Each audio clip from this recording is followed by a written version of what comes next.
Yo, good afternoon, good morning, good evening, wherever you are. Welcome to Deconstructing Christianity. I'm your host, Coach Renz, and we will get started at the 5-minute mark for those who are finding us for the first time. We go live every Monday, Tuesday, Wednesday, and technically at 12 noon, but today we got a late start because somebody didn't hear the alarm clock. We're not going to say who that somebody was. That somebody was me.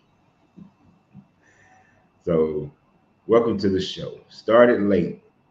Y'all got me for 2 hours yesterday, 5 hours yesterday.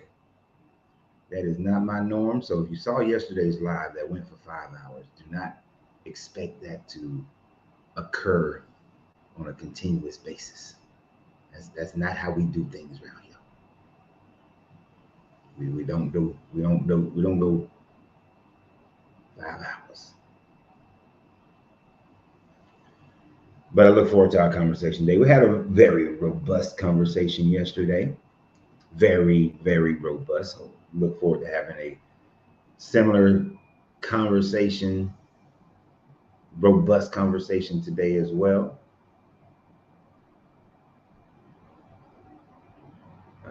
I don't know if you was here yesterday. If you weren't here, you missed out.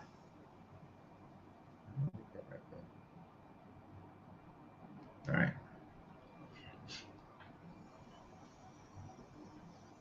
So we're giving a few minutes to get started. I'm just tweaking.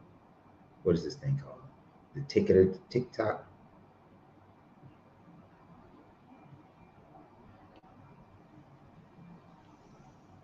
Let's see. Just tweaking it a little bit here. Welcome everybody.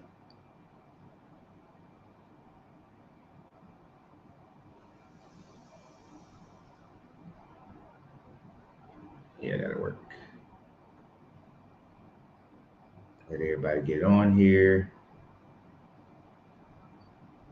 So as a reminder, I want to remind everybody that we are having our meetup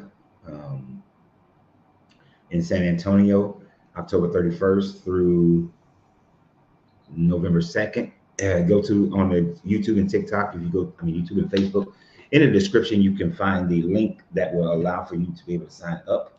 Well, not sign up, to reserve your hotel. That's all you got to do is reserve your hotel. Just reserve your hotel. What up, John Henry? Appreciate you yesterday, my guy. I'm starting very, very late today because I think I hit the wrong button on my alarm, and I did not have an alarm this morning. But it'll be all right. It'll be all right.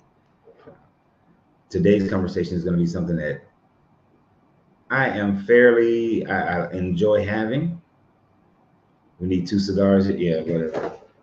Actually, I forgot these little, but it's all right. See, that 2 cigar thing, that's what Randall was talking about, so we can have a 5-hour show.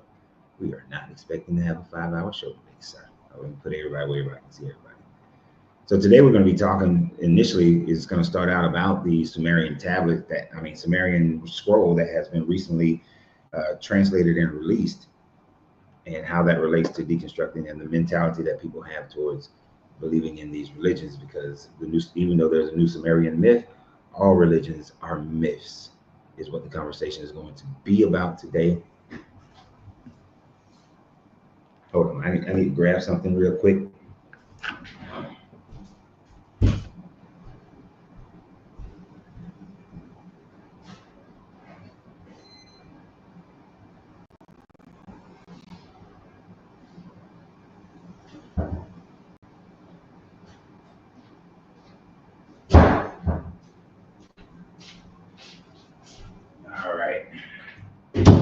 All right. I'm back.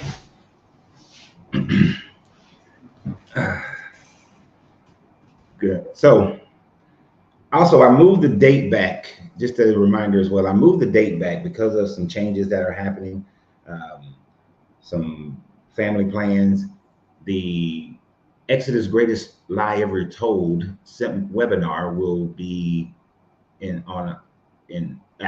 it's been pushed back 3 weeks because I got to do some traveling. So it's been pushed back 3 weeks, 3 or 4 weeks, to like August 28th or something like that.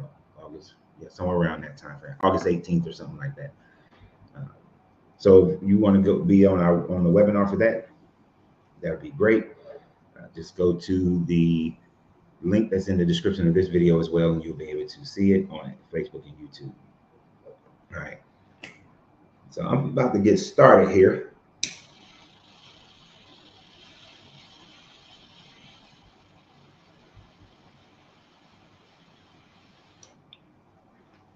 But because I know I'm going to cut the first part of this video to make a shorter video,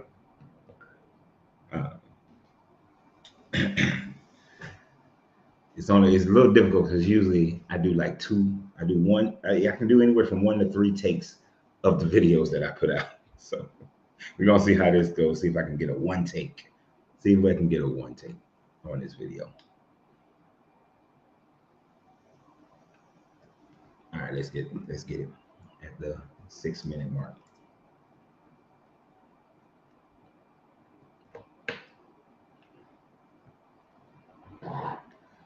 So we have a new Sumerian myth that's been released by the University of Pennsylvania. For those who don't know, that there have been over 250,000 different tablets that were discovered in the late 1800s in the area of Nippur and what is Nineveh today. In this myth, we have a myth about Enlil and his son Ishkur. Although we only have a fragment, and some of the fragments are missing, and some of the story doesn't complete itself. Within this story, the myth goes that Enlil's son Ishkur, who is a storm deity for the Sumerian people and for the city of Nippur, and to understand that, recognize that the people of different city-states had different gods, but yet most of their systems of gods and their systems of government all were connected to one another and pretty much were similar.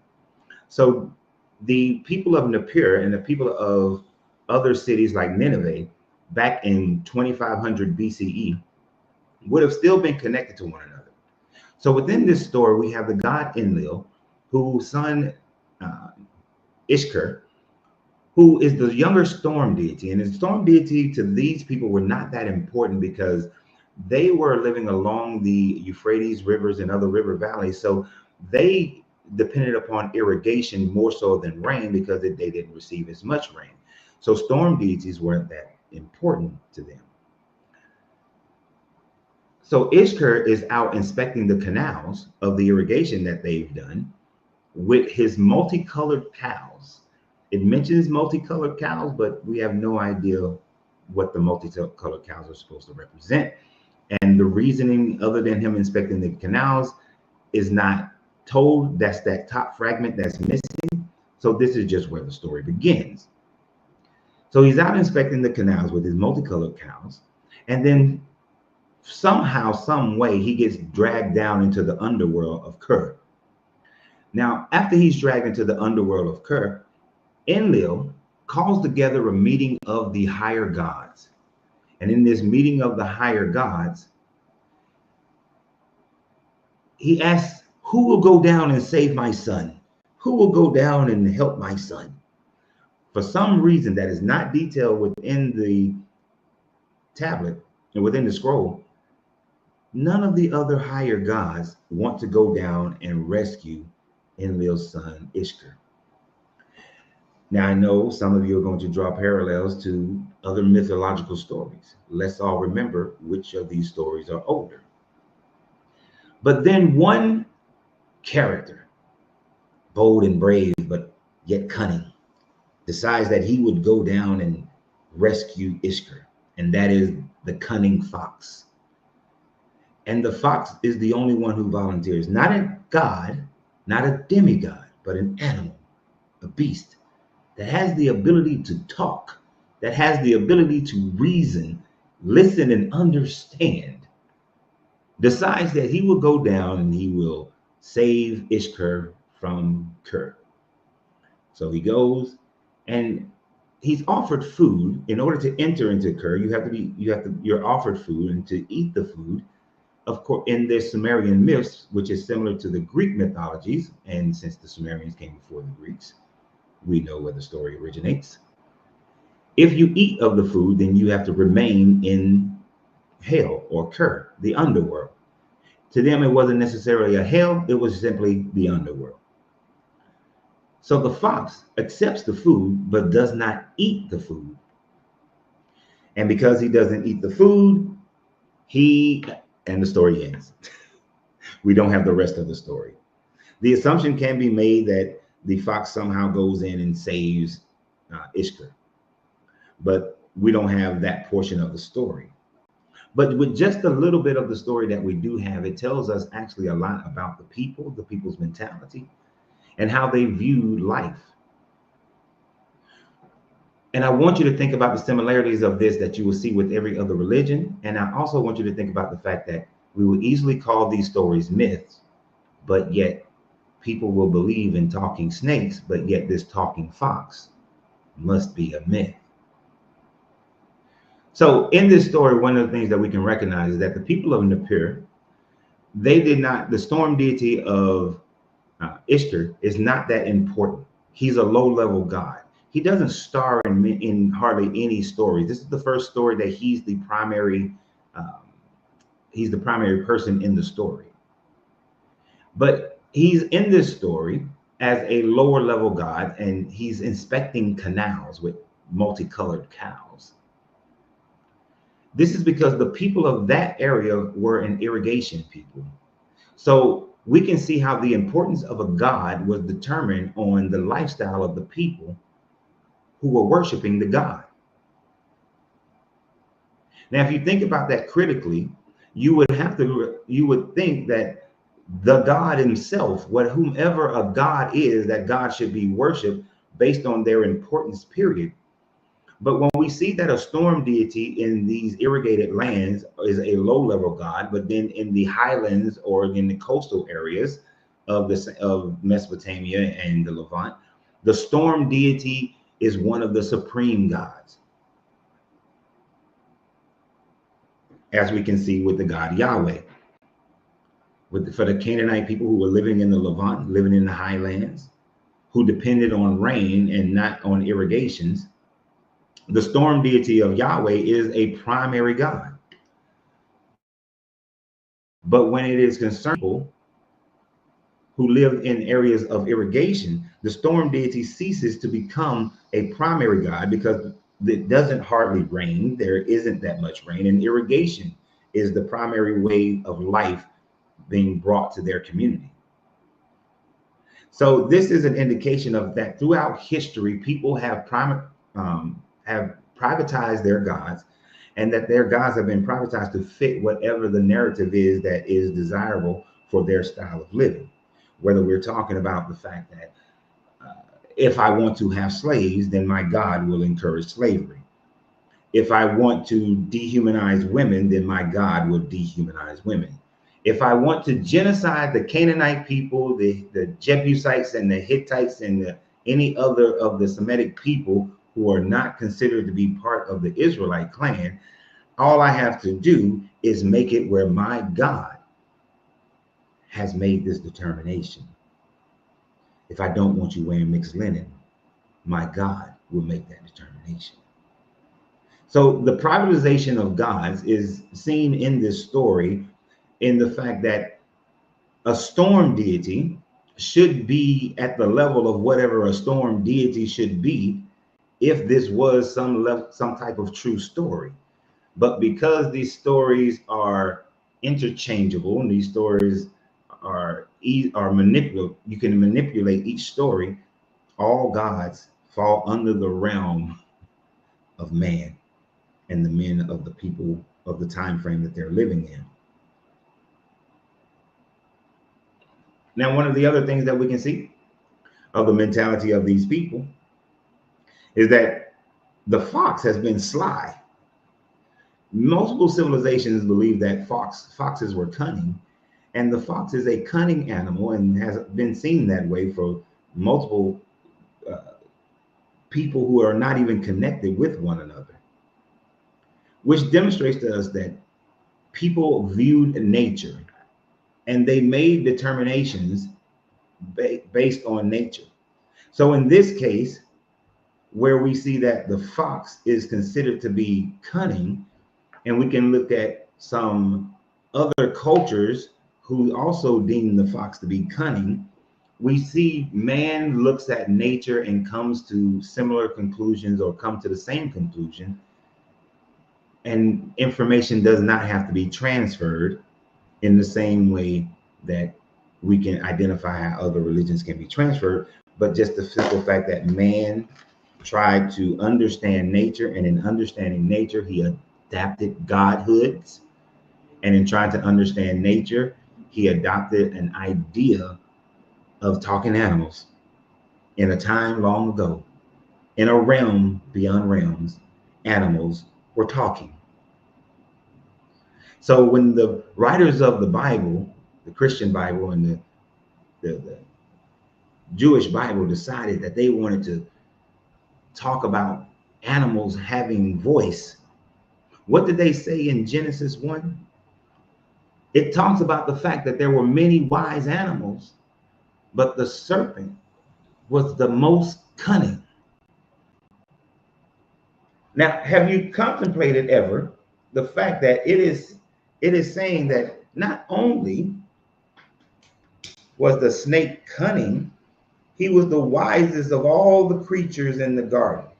And we know the creatures in the garden is all the other animals that this God supposedly created that Adam named.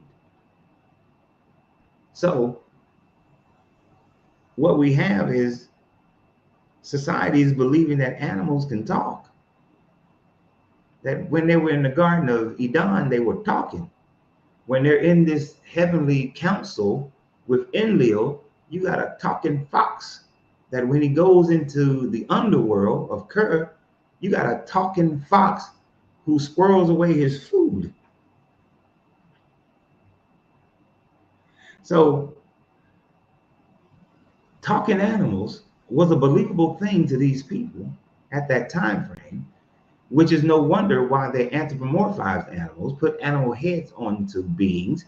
And it is not just the Kemetic people who put animal heads on beings, or the Greeks or the Sumerians who put animal heads on beings.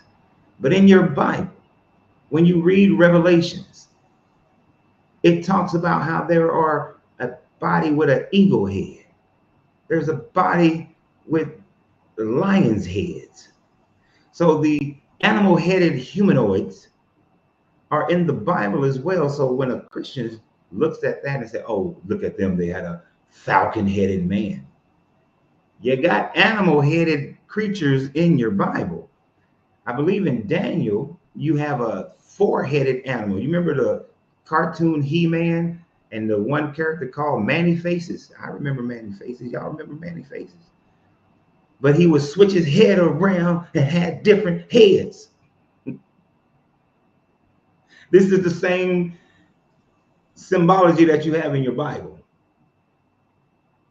So when you call these Sumerian myths, they are no more so myths. They are the same exact level of myths that your Bible is a level of myth, because everything that you apply to the Sumerian myth can also be applied to your biblical myth.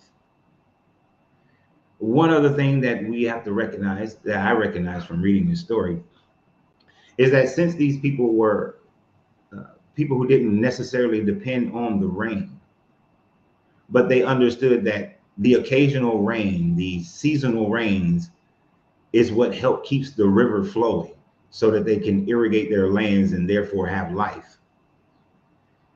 That when it doesn't rain, when there is a drought, that the children are generally the first to perish. So when I read this story, what I come to understand is that they are merely telling a story about how this particular year we are experiencing a drought.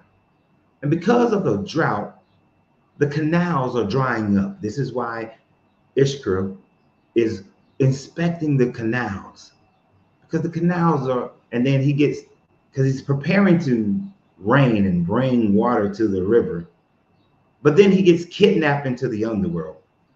So there is no rain. Now we have a drought. And since the children are generally the first to perish when it comes to situations of that nature, him being a child of Enlil, he's taken into the underworld. So children were dying in this civilization, in the city of Nippur, because of the drought that was going on. And the drought was happening because Ishkur was taken into the underworld. And the people were praying to the god Enlil to go and send someone to rescue. And so Enlil looked for someone, and they sent the sly fox, the cunning fox, to go and rescue Ishkur. That this was a story about how the waters went away because of the drought. And then the fox saved them, saved the son of God, and humanity was saved. And this story can be looked at that way as well. The Son of God went into the Sheol, went into the belly of the earth.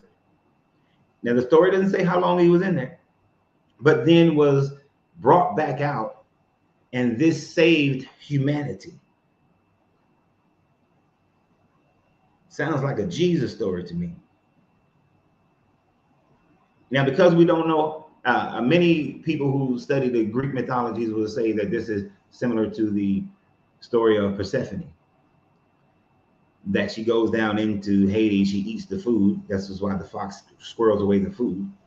And then she doesn't, then she has to stay there. And this is why wintertime happens. But this story is more related to, it seems like it's related more to a short time frame and a one-off time frame, not a cyclic time frame, but does have similarities.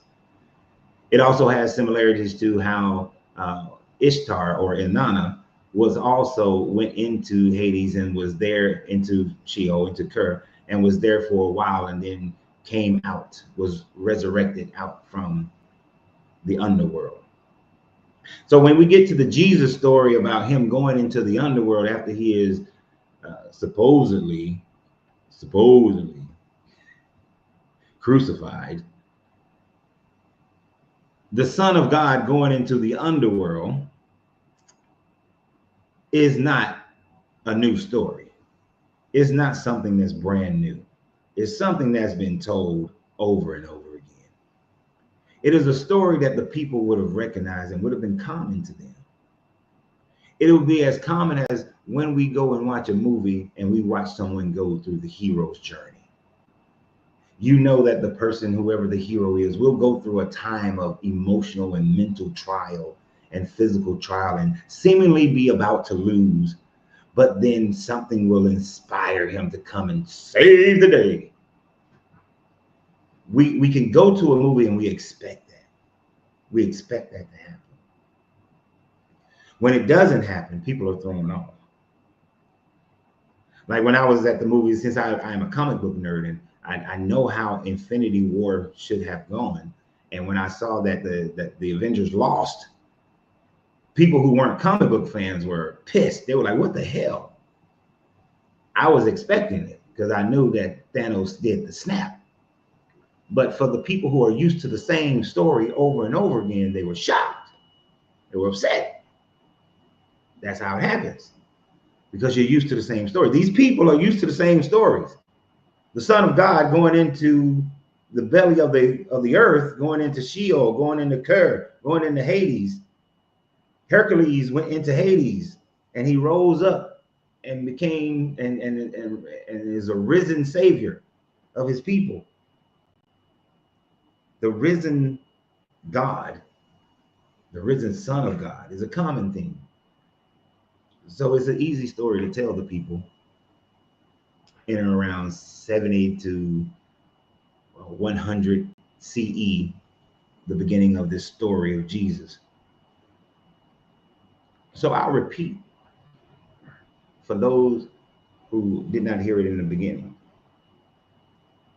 How is it that the Sumerian stories are myths? The Sumerian stories have zero archaeological evidence of Enlil, Enki, Ishkur, the sly talking fox.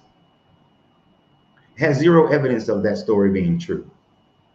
The Bible have zero evidence of Yahweh, Jesus, zero evidence of a talking snake and a talking donkey. Yet you consider one myth, but the other one is truth.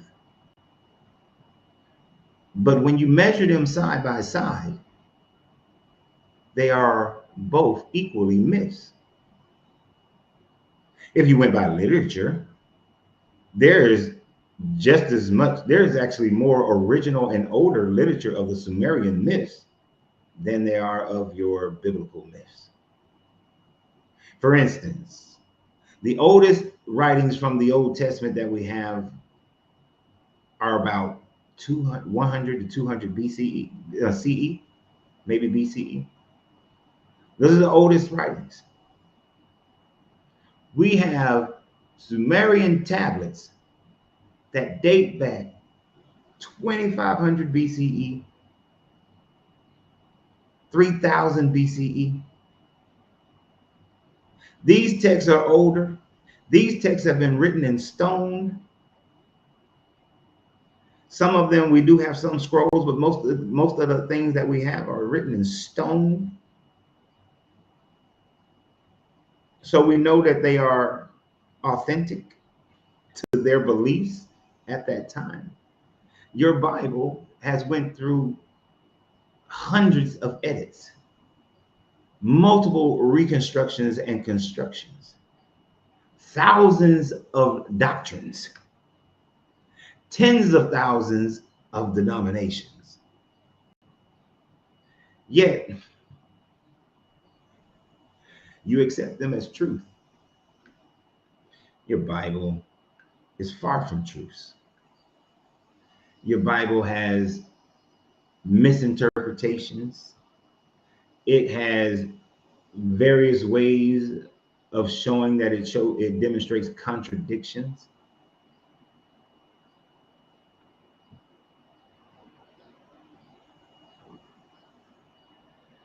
Which shows that man has been the primary mover in creating this Bible. But in the Sumerian myth, man has been the primary mover in creating the mythology.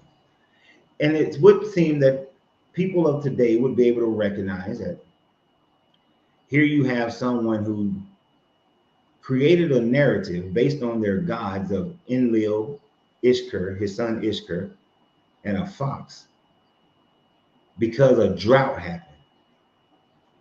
Because of a drought. That's why the story was created.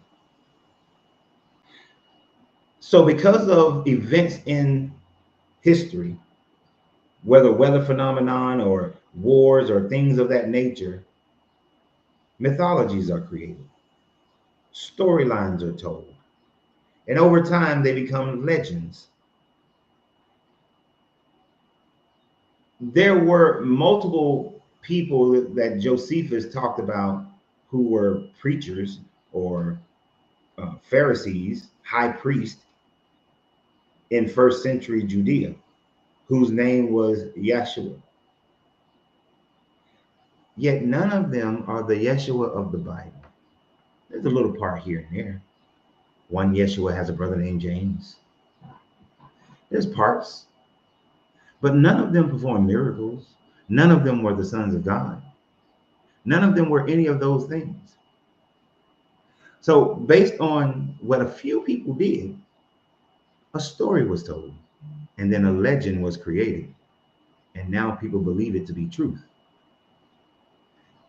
There was the rising of the waters of 400 feet of earth reclaimed by the ocean, and all of a sudden you got Noah's flood and the whole world is flooding. Your localized area may have flooded a bit. You lost 400 feet of land, but your whole world didn't flood.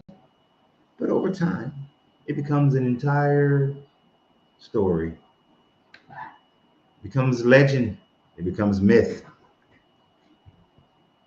And this is what the Bible is. The Bible is nothing more than mythological stories aimed at creating a history for people. To be a grown man or woman who claims to be educated, who claims to think critically, and yet you think that a snake was talking. If a snake was talking, then you should accept the fact that this fox was talking to Enlil.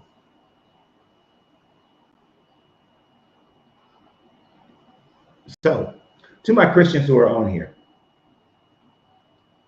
is the Sumerian story a myth? Or is it truth? And if it is myth, then so is your story, because it fits the same criteria. Parrots cannot talk. Parrots mimic. There's a difference between mimicking and talking. Talking is to have a whole conversation. Parrots are mimicking the sounds that they've heard from humans, and then they pattern a behavior in order to get treats.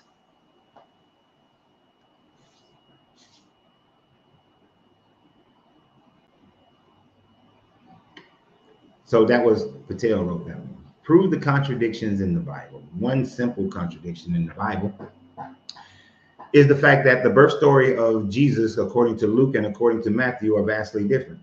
In one story, Jesus goes to Egypt. In the other story, he just goes back to Galilee. He goes to Jerusalem and then goes back to Galilee. In one story, the star guides the shepherd. In the other story, the star guides the wise men. In one story, this is why. In one story, Jesus would have had to have been born in 6 CE. In the other story, Jesus had to have been born prior to 4 BCE. So, if you want a contradiction, you got one right there just getting started with the birth of your God, the birth of your Jesus. So, there's that.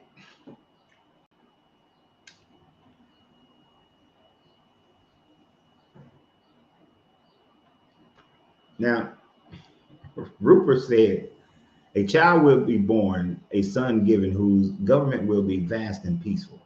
So this was, if I'm thinking correctly, this is Ahaz's son. This wasn't Jesus.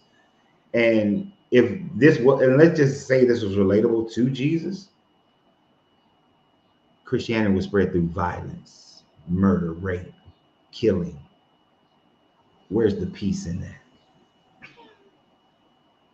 And in about 30 years, Islam will be bigger than Christianity. So are you saying that Muhammad is the son that is born?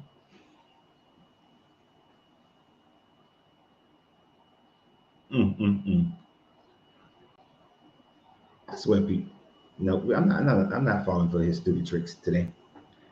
I just demonstrated the contradiction in the Bible. See, this is what I'm saying when I can't deal with dishonest people. Can't deal with it because I just showed you where your Bible doesn't even, it contradicts the Jesus birth story. Lies, lies, lies, lies, lies. Prove it, prove it. Just showed you. And then they want to split hairs. Somebody said something that was actually important. Where's that important conversation? This is a very good question, Miss Big Ups. What book did you begin to read in your initial deconstruction, please? This is going to sound like I'm being a smartass, but I'm truly not. But it was the Bible. It was the Bible. You see, it wasn't, and let me change one word in your statement. Well, I'm going to change the one word to multiple words. What book did you comparatively study on your initial deconstruction? And that would be the Bible. Because most people simply read the Bible. And when you simply read the Bible, it's hard to demonstrate. It's hard to see the contradictions. So like what I was just saying, if you just read the story of Matthew on the birth of Jesus, you come away with that thinking one thing. And then you go ahead and you read all of Matthew. By the time you, and then you're going to read all of Mark, and then you're going to read all of Luke. But when you start reading Luke, your brain is oftentimes won't draw back to the fact that, wait a minute, way back whenever I read Matthew, it says something different about the whereabouts of Jesus, the whereabouts of his parents. So when you comparatively study it, you can see the contradictions. And I didn't even know that that was exactly what I was doing when I first started. I was just taking a lot of notes, right? And then I would compare those. And then when you look at some of the annotations in the Bible, they don't show you where there are contradictions. They'll try to lead you away from the contradictions.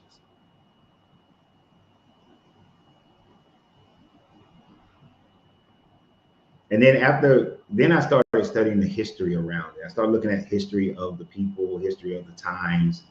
Uh, and I was already reading a lot of the other mythologies because I used to read the encyclopedia as a child.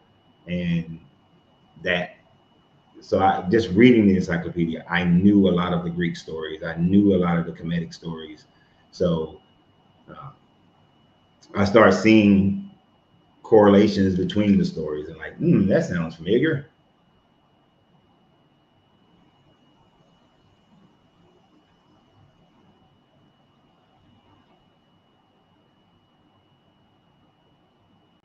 We began at 19. Yeah.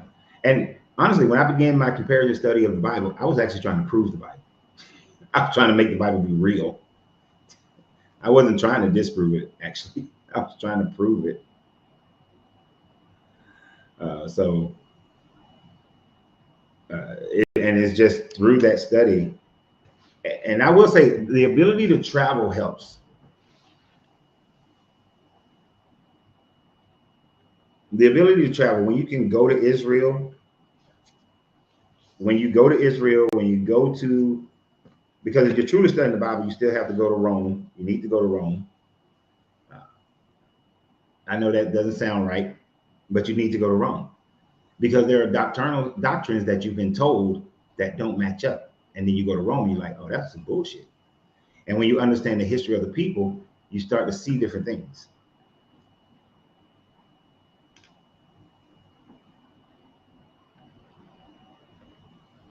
I've always found this contradiction be interesting as well. That in the Noah's flood story, and he's saying Genesis 6:19 through 20, and then 7:8 through 9 suggests Noah took two of every creature into the ark, while Genesis 7:2 through 3 indicates that he took seven of each clean animal and two of each unclean animal. And the reason why that is so jacked up is because it's just purely saying. It doesn't say there is in chapters 6 and 7, it doesn't identify a separation of clean and unclean. It's just all animals. And then in chapter 7, it talks about unclean animals, right? Scholars have indicated that the books of the Bible, the Old Testament, have been, what's the word? Have been edited, sorry, all the way up until the second, third century BCE. So it would seem that somebody edited it and added in the idea of clean and unclean, because you don't get clean and unclean until you get to Moses. Until you get to Moses, which is way after Genesis. Way after Genesis.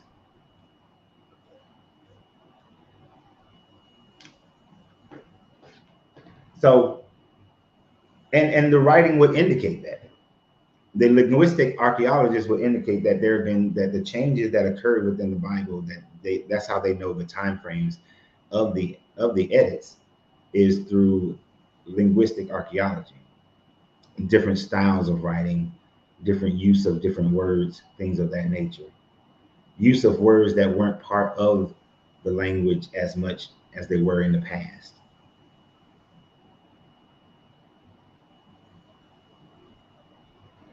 You say you cannot see me anymore? Ron, is anybody else on? It looks like other YouTube people have, but it's fine. If you're over there on TikTok and you want to join live, you should come over to our YouTube and Facebook channel.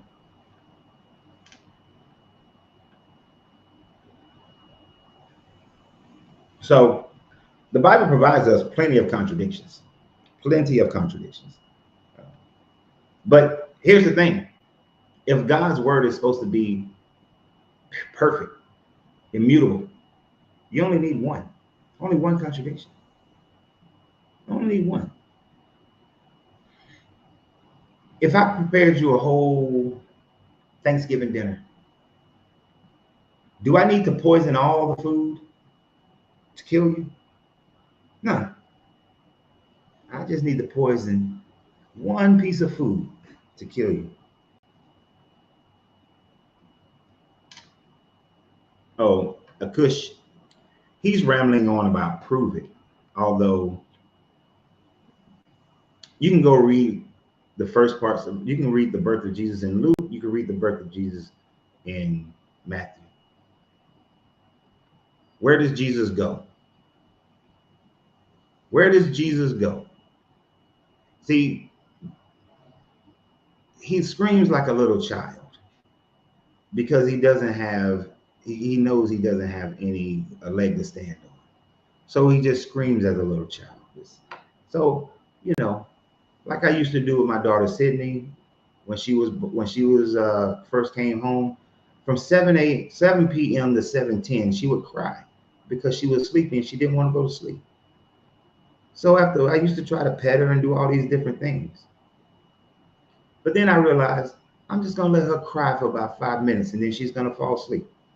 So, you know, prime. I just let him cry. You know what I mean? Because it's very simple. Ask the question. Prime. I'm gonna ask you directly. Prime. Where did Jesus go? Where did Jesus, Mary, and Joseph go after he was born? Where did they go?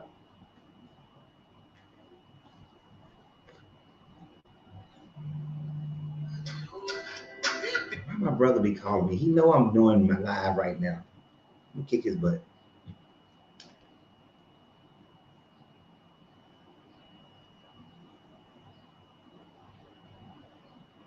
And see, then they try to split hairs. I asked you to prove the date.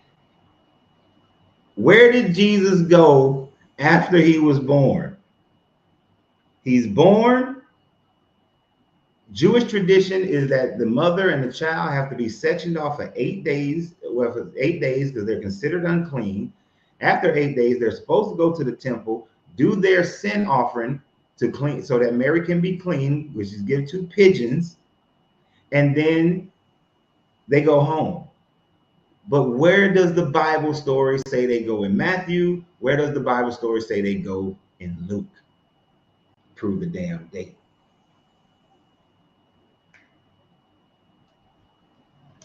Yeah, and so I've been through with you with the other question because you know that one story says they go to Egypt, the other story says that they went back to they went to Jerusalem and then back to Galilee, back to Nazareth.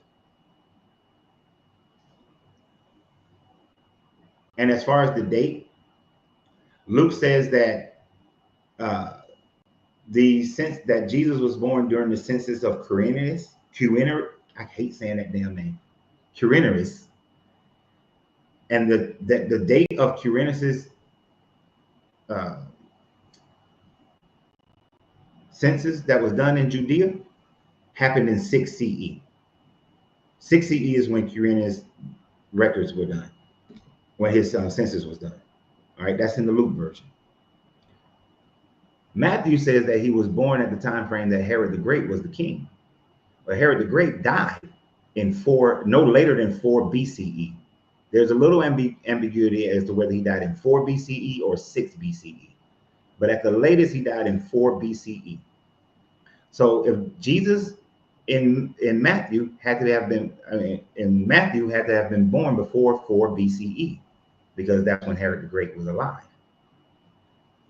Quirinius' census, 6 CE, 10-year gap at least.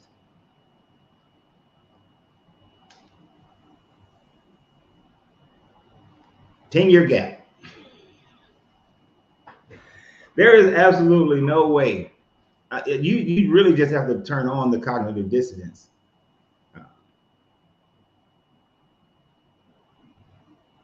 You have to turn it on. Yeah, that cognitive dissonance has to be on like full power in order to understand, in order for you to just still figure out a way to ignore the fact that the Jesus story of his birth has contradictions. That the Jesus story of his, I did a long form video on some like a year or two ago. I don't know, was I living in this house when I did? No, I was living in this house. I had moved here. So sometime late last year, I did a long form video about all the different contradictions in his death. So we don't have univocality in his birth, and we don't have univocality in his death. Here's the cognitive dissonance answer. The one thing we do know is that he died. And the one thing we do know is that he rose again. But you got all these circumstances around this story that leads you to say that all somebody was doing was, I wrote the original Cinderella story, and then I'm gonna write the Disney Cinderella story, and then I'm gonna write the Brandy Cinderella story, and then I'm just gonna keep writing different Cinderella stories because it was a good story. The dying savior. Where have we heard that before? Where have we heard the Son of God dying and then becoming the ruler over the afterlife? Sounds like the Osirian myth,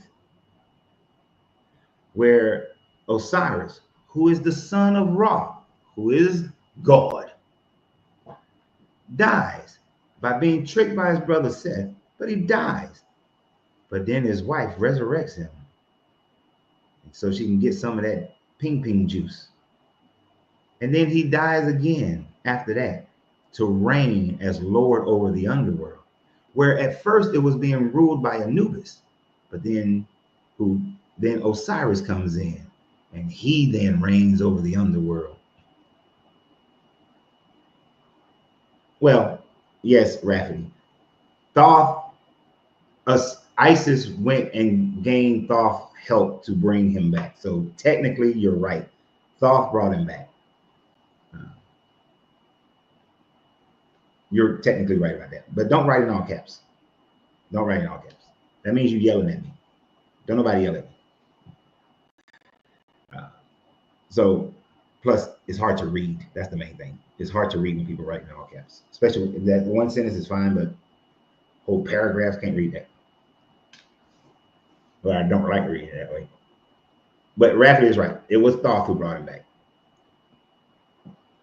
Raffi boy. Hey there. Sorry, I couldn't help it. Using the Bible to prove the Bible, crazy. Yeah, I can use the Bible to prove the Bible is false. Yeah, that's generally how you show if somebody wrote something that's bullshit. That's one of the primary ways. If you can see the fault within the writing itself, then you already know that the writing has false narratives. Then second to that, you look at outside sources to see if the Bible is in contradiction of what was actually going on. So yeah, that part too. Just like there are no outside sources that verify the Bible, there are, they often are just speaking of what people believed and not so much what was happening in the Bible. There are very few things in the Bible that coincide with history. Was there a Babylonian captivity? Were they conquered by the Babylonians? Sure. Were they conquered by the Persians? Sure. Did Darius release them? Sure. Did an angel kill 185,000 of Sennacherib's troops? Hell no.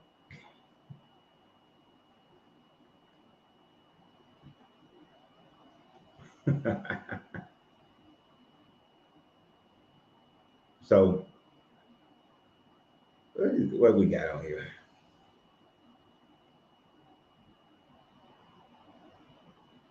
Let's see if anybody said anything important. Oh, and since he said people reading the Bible, what did he say? So Jesus' spouse supposed to rule the underworld. So am I saying that the stories are exactly the same? No. But we can find, of course, you make changes in your story.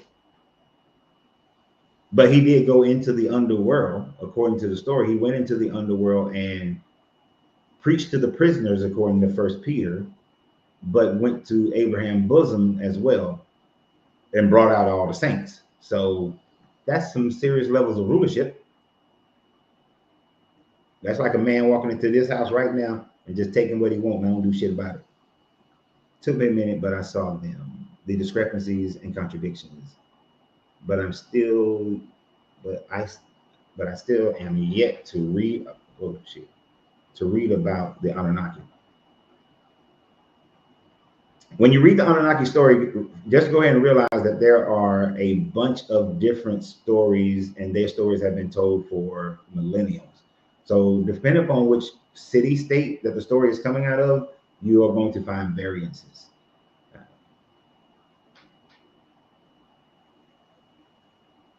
But you can find most of the Old Testament stories in there, in the Sumerian story.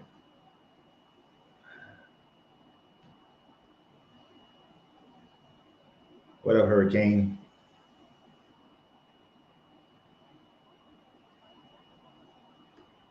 Why does this disingenuous man keep on trying to tell me? Isn't it interesting? Other people can just go ahead and put up the little scripture part. No, he wants you to go read it. Whatever, dude. I ain't got to go read that. I know what it says. I know that it talks about it. Just make your statements. Nobody, I'm not going to read something unless I want to. Let's see on TikTok. My bad. I just saw that. Do you feel like all religions were made by Masons? Of course not. Religions have been around before there were ever the Fraternal Order of Masonry. So no. The Sumerians were around with their religion before Masonry.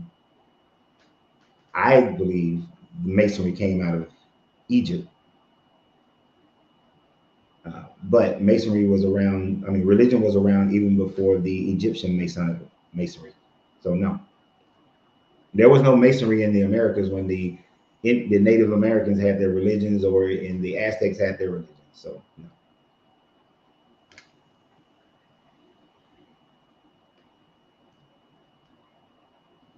Yeah, Thoth is about as real as Paul Bunyan as well.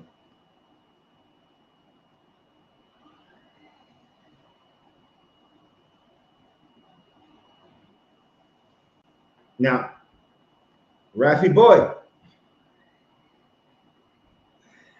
um, to say Thoth, if a lot of the Egyptian mythologies are based off of deifying a person. So if you mean a person who then got deified, yes. But to say that Thoth, the god, existed, no.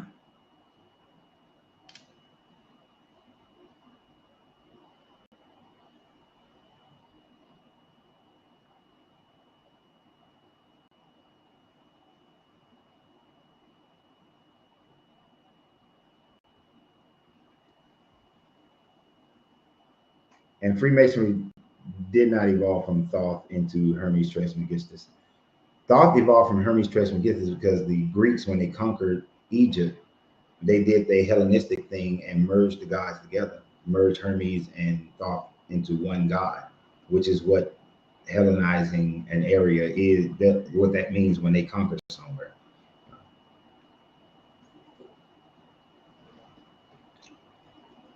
But there is no connection. There's no provable connection with Thoth and Masonry. Not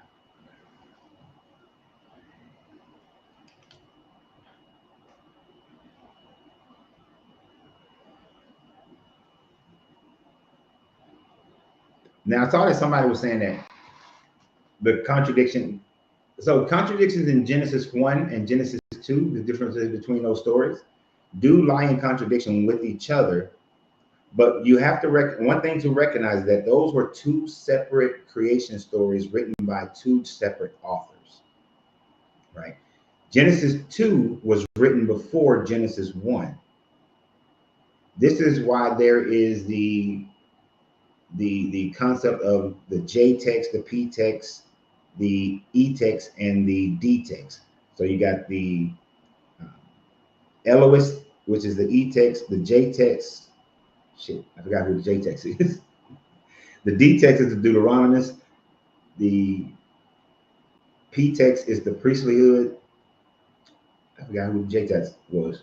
But those are different writers writing about what they believe to be the same thing or creating a creation story. But because Genesis 2 was written first, Genesis 1 sought to give it more give the story more detail. But in creating Genesis 1, they put an order in place that does contradict the order of Genesis 2, which is man being created before the animals. But in Genesis 1, the animals are created first. The plants are created first. Man is created before the plants in Genesis 1. I mean, Genesis 2. But that's what happens when you got a book that's written by multiple authors, is that you're going to get a whole bunch of differences within the stories.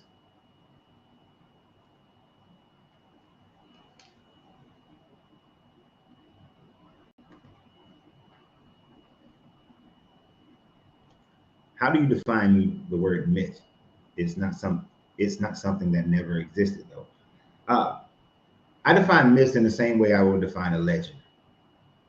Is define legendizing something. So a myth is a story that may have a basis in some truth, down to a atomic nugget of truth, but then have been legendized beyond the scope of natural science, right? So like John Henry was a real man, probably a big strong ass brother who was working like a champ on the rail yard, on the rail line.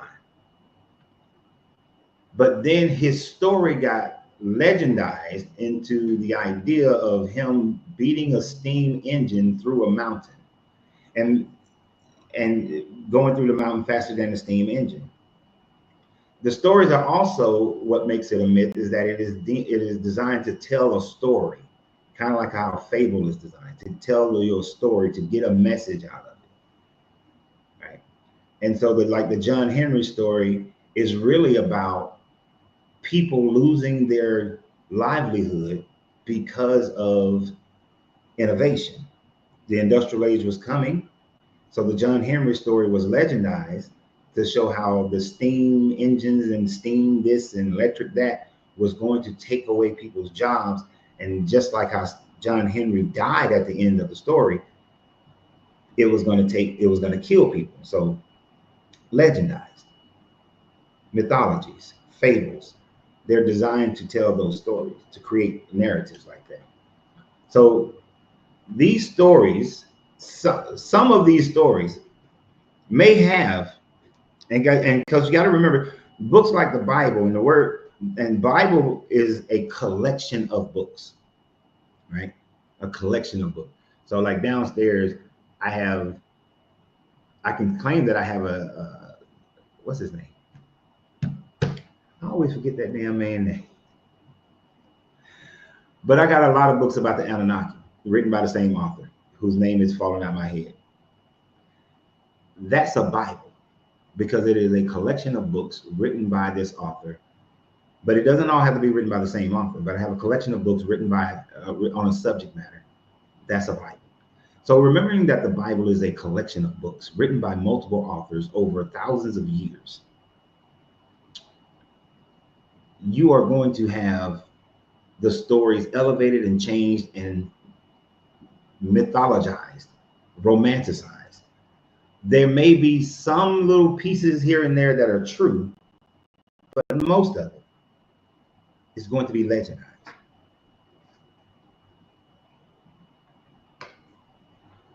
Let me see, because I can't read that. So you're an evolutionist.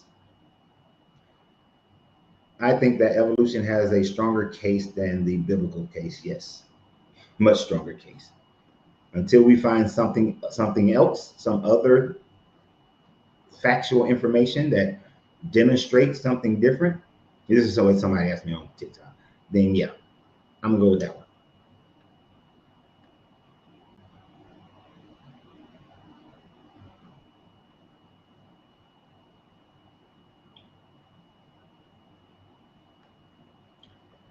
There are two things that I would change in your statement.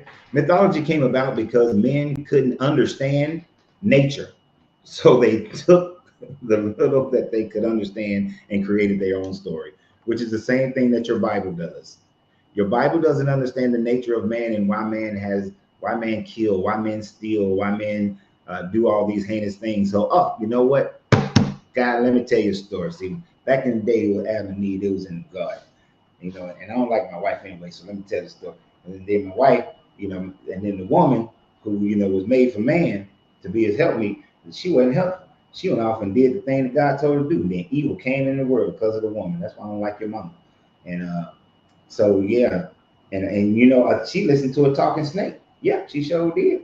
Sure did. And that's why people go around here killing one another. That's why people be murdering each other. Because a woman wanted to disobey God. Adam was doing fine all by himself.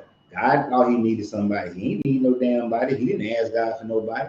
But now that's why we got to get married. That's why we got to have y'all. Because shit, Adam didn't ask for nobody.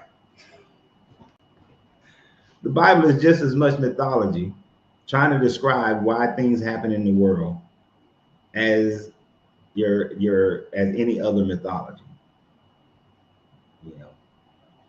You're a general, you come back from a battle, you lost, the king is like, why'd y'all lose? Well, see, the people, y'all weren't back here worshiping God the way you're supposed to have been worshiping God. Had you been worshiping God, we would have won the battle, because God didn't give them over into our hands. And then they was up there, the other people, Mesha, he sacrificed his son to his god Shamash, and that's why they won, because they were willing to worship their God and do the sacrifices. Y'all ain't back here doing the sacrifice. So that's why we lost, King.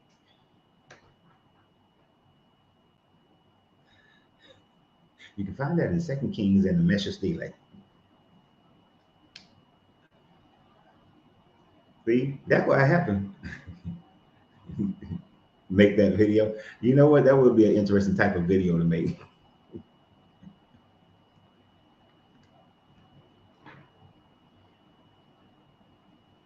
I'm gonna take you up on that one, Hurricane. Let me see.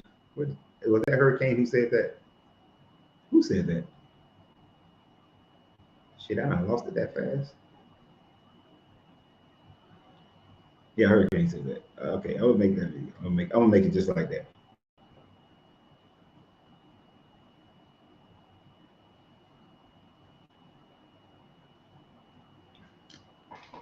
I'm gonna keep doing it.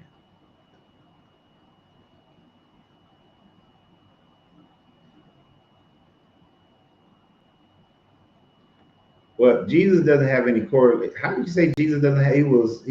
According to the story, he practiced Judaism.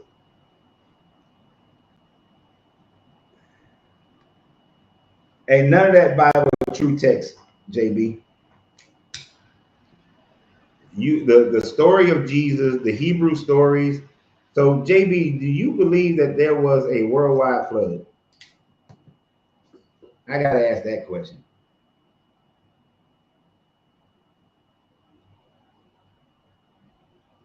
If you believe that there was a worldwide flood, you believe that the Exodus happened.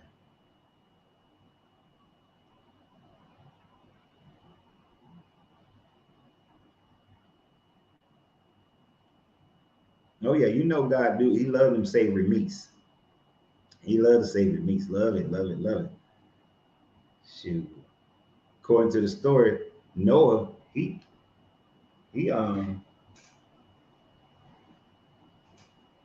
went up there and sacrifice one of every clean, every one of every was one of every clean animal. Sacrifice one of every clean animal. That's a lot of sacrificing. That's a river of blood. But it said God came and he smelled the savory aroma, good savory meats. And isn't it interesting how the God of the Bible, sometimes he's anthropomorphized, other times he's all eternal woo-woo-ish. That is because there are multiple writers within the Bible.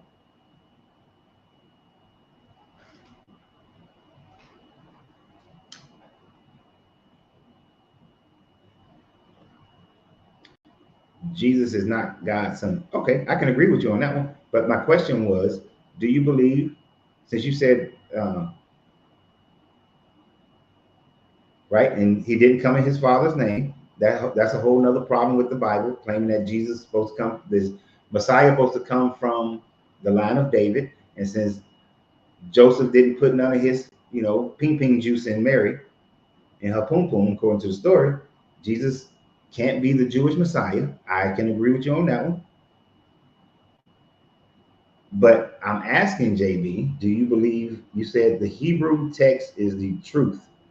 Are you saying that the Exodus happened? Are you saying that Noah's flood happened? You saying that Balaam was talking to a donkey?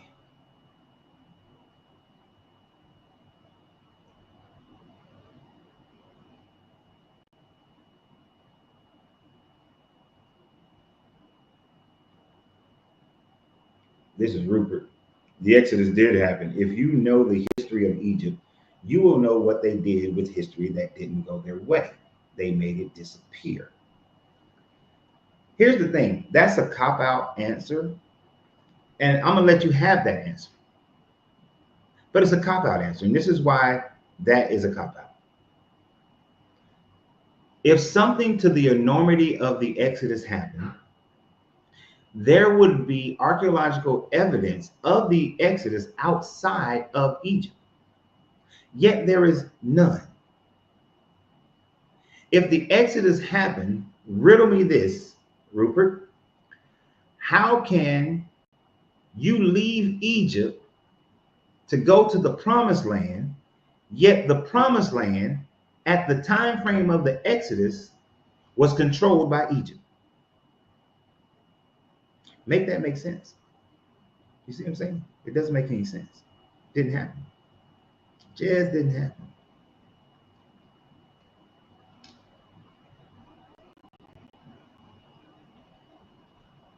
So if your reliance on the Exodus happening is because Egypt may have this got rid of the history, which you have no indications that they got rid of that particular history, because Egypt does record some of their failings,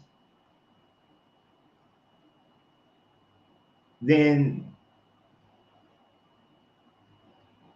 there would be other and additional information concerning them doing that. I believe it to be true because Yahuwah is the Father and Yahshua is the Son. Okay, so you believe in talking snakes and donkeys. So JB, you believe in talking snakes and donkeys and stuff. You believe in the Exodus happened.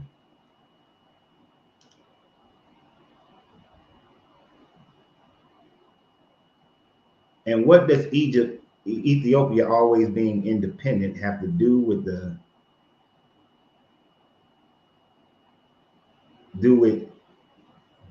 jokers doing the Exodus? So as you guys may or may not know, in the link below the videos, I'm doing a webinar on Exodus, the Big Lie, in mid-August, where I'm going to go very, very, very deep into it. Ethiopia ain't got shit to do with the Exodus story. Ethiopia, and it's not the Ethiopians that would have founded Egypt, it's the Kush. is the people of Kush, and the people of Kush would be modern day Sudan. It is not Ethiopia.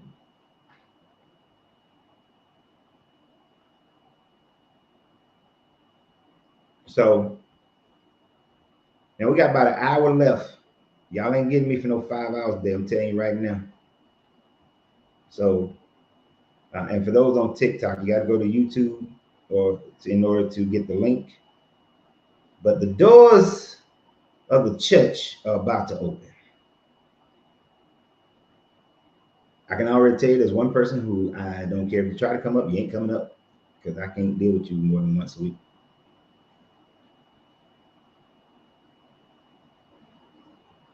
Well, and I just don't have any respect for you. I'm just be honest with you. I don't have any respect for you.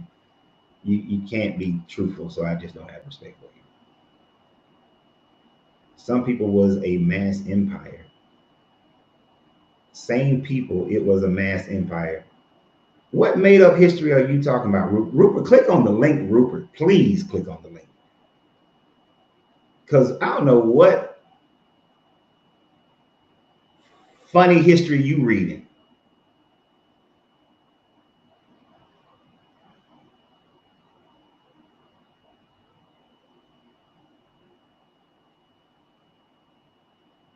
JB, you sound just like the Christians who say that, oh, you don't understand it because you don't have the Holy Spirit.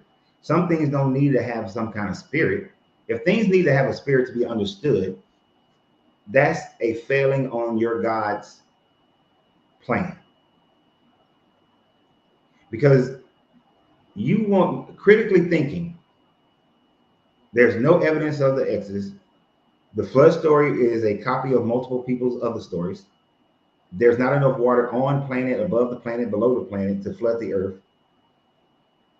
Snakes don't talk. Donkeys don't talk. Come on, man.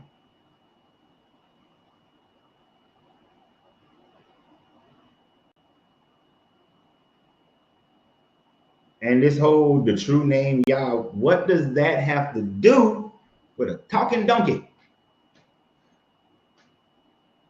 What does that have to do with a talking snake? It has nothing to do with talking animals and the fact of a flood that never happened. What up, John? Hey, what's going on, Renzo? How good is people? Doing pretty good. Wasn't JB up here on this panel with us just yesterday? He was on here yesterday. He was. He didn't seem Hebrew Israelite-ish yesterday. No, he seemed to be in touch with what was going on. I'm kind of surprised at what I'm seeing right now in the chat from him. Now that I'm here to ridicule anyone, by the way. What's going on, everybody, by the way? He's saying if God is real, that's what you're. Okay, but maybe he's saying, I think I may understand what he's trying to say now. That he's saying if God is real, then yes, then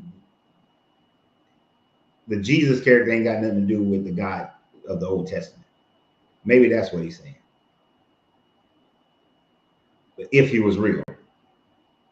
But I'm confused. I'm confused on his thought process right now. If he were real. Yes, I just caught the back end of that, but maybe JB, by all means, man, let me know something in the chat here if this is being misinterpreted. But are you saying that if there were an individual such as Jesus or God, then these things would be possible? But because these individuals do not exist, then these things are not possible. Is that what you're saying? Yes, that's what basically what I'm saying. I'm saying if God is real, then if you go back, like if he's proven to exist, okay, there we go. Then that would make sense to me because like if you go and you research Yeshua, like Yeshua takes away from the name Yah because Yah means salvation.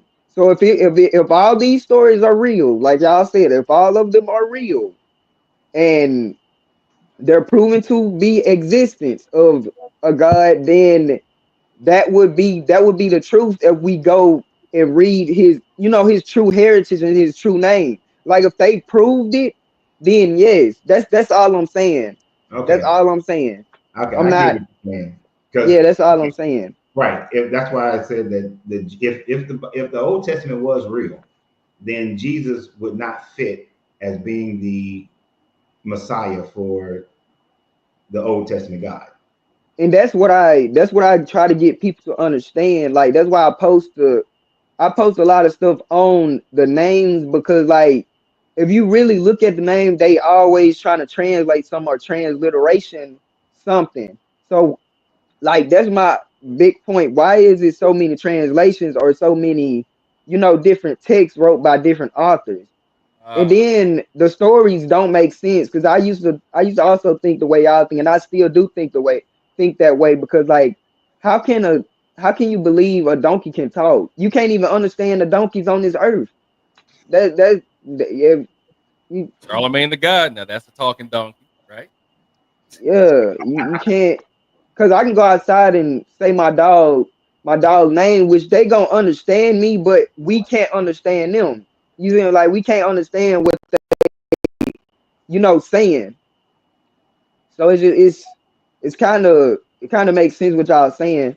I just had to throw that out there to like Christians. If y'all really want to like know if it's really real and if God is real, y'all need to actually look and research y'all Bible to know what you're following. That's all I always try to tell people to look into Right. if you believe in a God because maybe if he is real, you need to know his true name and his true heritage. Yes, Jesus. God's real name is Carl. Right, because all of us can be like, all of it, like they could be wrong and being like, oh, that's not my truth. You know what I'm saying? Because how can Jesus come in his father's name, but we don't know his name? That don't make sense. That does not make sense. Really? Like that's a Yep, I understand what you're contradiction. saying, Yeah, that's a contradiction but in itself. Here's the and it would contradiction. be, but Oh, I'm sorry. Go ahead, Coach. Your show, man. Forgive me. no, he's saying that it would be a contradiction because then you're calling upon a God, but you don't actually know the name of that God. Thank you. Yeah, exactly. That creates a whole nother problem within the situation. No. But yeah, it just what some of the things you were saying, I was like, did he convert back over to Christianity or is Hebrew Israelite overnight? No, I did. But I I read different things. So I just try to make a point out of what I'm trying to say. It might come out as looking like I'm going to a different side, but it is not. It's more so I'm trying to get people to understand. Like if you research the stuff you like, going into or like you following, then you understand it more when you research and instead of just taking the Bible for what it is. actually when you Literal research it, translation. you'll walk away from it. Yeah, like if you do research, you'd actually understand. And if you look at reality instead of looking at stories, maybe some people they will understand why different things happen to them So instead of them believing in a. let me give you one here, JB. Something that I sent Lorenzo earlier this morning. So they have something similar on I TikTok. sure didn't I don't. read it. Oh, no problem. I'll just explain it to you right now. It's real fast. So I was over on TikTok for a minute today, and they have a deconstructing Christianity equivalent over there, and it's called Arch Thinker, deconstructing Christianity. And one of the moderators, while through the course of the show, had made mention that, oh, well, there are plenty of historical figures in the Bible. I'm like, oh, well, wait a minute. So I had to check her on that because the fact that how can you have historical figures in the Bible when the Bible is not historical history? It is not. It is not recorded world history. The Bible is biblical context, nothing more. So the thing here that was silly about it, she said, that, "Oh well, Nebuchadnezzar was a real person," and no, Nebuchadnezzar was not. Nebuchadnezzar, like we talked about Josephus and Tacitus, who wrote of narratives, they wrote of other narratives from other folks, or they corroborated, does not make that real. And the way that you can check that real easily, if you recall, Nebuchadnezzar threw Ophat, Batrak, and Sosat inside the oven. Or actually, I'm being facetious. Meshach, and Abednego in the freezer. Excuse me, not the freezer, the furnace. So by throwing these three dudes in the furnace, we all know the story, right? All right. So he says, or it says later that what was seen were three figures walking in the furnace to include a fourth. All right. So Nebuchadnezzar said after putting these three men inside of the furnace for not wanting to worship the golden idol he created, he saw them walking in the fire without issue with a fourth figure that was assumed to be Jesus. All right. That is what the account is. So what I sent the coach was, okay, let's go out here. Let me grab something for Google because I was hoping Freeman would be here today so he'd argue the stupidity of this to show him that the human body will start burning at 72, 65, 72 degrees Celsius or so. It stated inside of the story that Nebuchadnezzar made sure the furnace was 7 times hotter than normal in order to burn these three men because he was furious that they would not worship or bow down to his idol. So that in itself, right there, proves that Nebuchadnezzar never did exist because no one is going to be put inside of a damn furnace 7 times hotter. I mean, you can't even put fried chicken in over 350 without it burning after a particular length amount of time, and really think that these three dudes walked without consequence in the fire, then presume a fourth person was there. But that's pretty much what I sent you, Coach. Okay, good. All right. Me and John finna argue now. So y'all hold on to your butts. Okay, so my perspective on that is that I would agree that the whole story about Shadrach, Meshach, and Abednego, because I can't remember the name, your facetious That's name. Shadrach, Meshach, that was being facetious. I know I said I don't remember the facetious name that you use. I can agree that the whole story of that happening, the whole story of his dreams, the whole story of Daniel being thrown in the lion's den, all fabricated. But where I would disagree is the fact of Nebuchadnezzar actually being a person who was the Babylonian king. So just like in many of these stories, we may have a actual person, but then legends are created about that person, or stories are created about that person that have been used as propaganda. So Nebuchadnezzar is authenticated in history as a ruler of Babylon, whether through coinage or the writings, their own writings in the own writings that were found in, what's the city now that's Babylon? Is that Iraq or Baghdad? Iran, Yeah, Baghdad. Or Iraq. Okay, yeah. Yeah. So, well, Baghdad is ancient Babylon. In Iraq, yes. So, you can show that there was a king named Nebuchadnezzar in their old history, just like the Persian king Darius, who's mentioned in the Bible.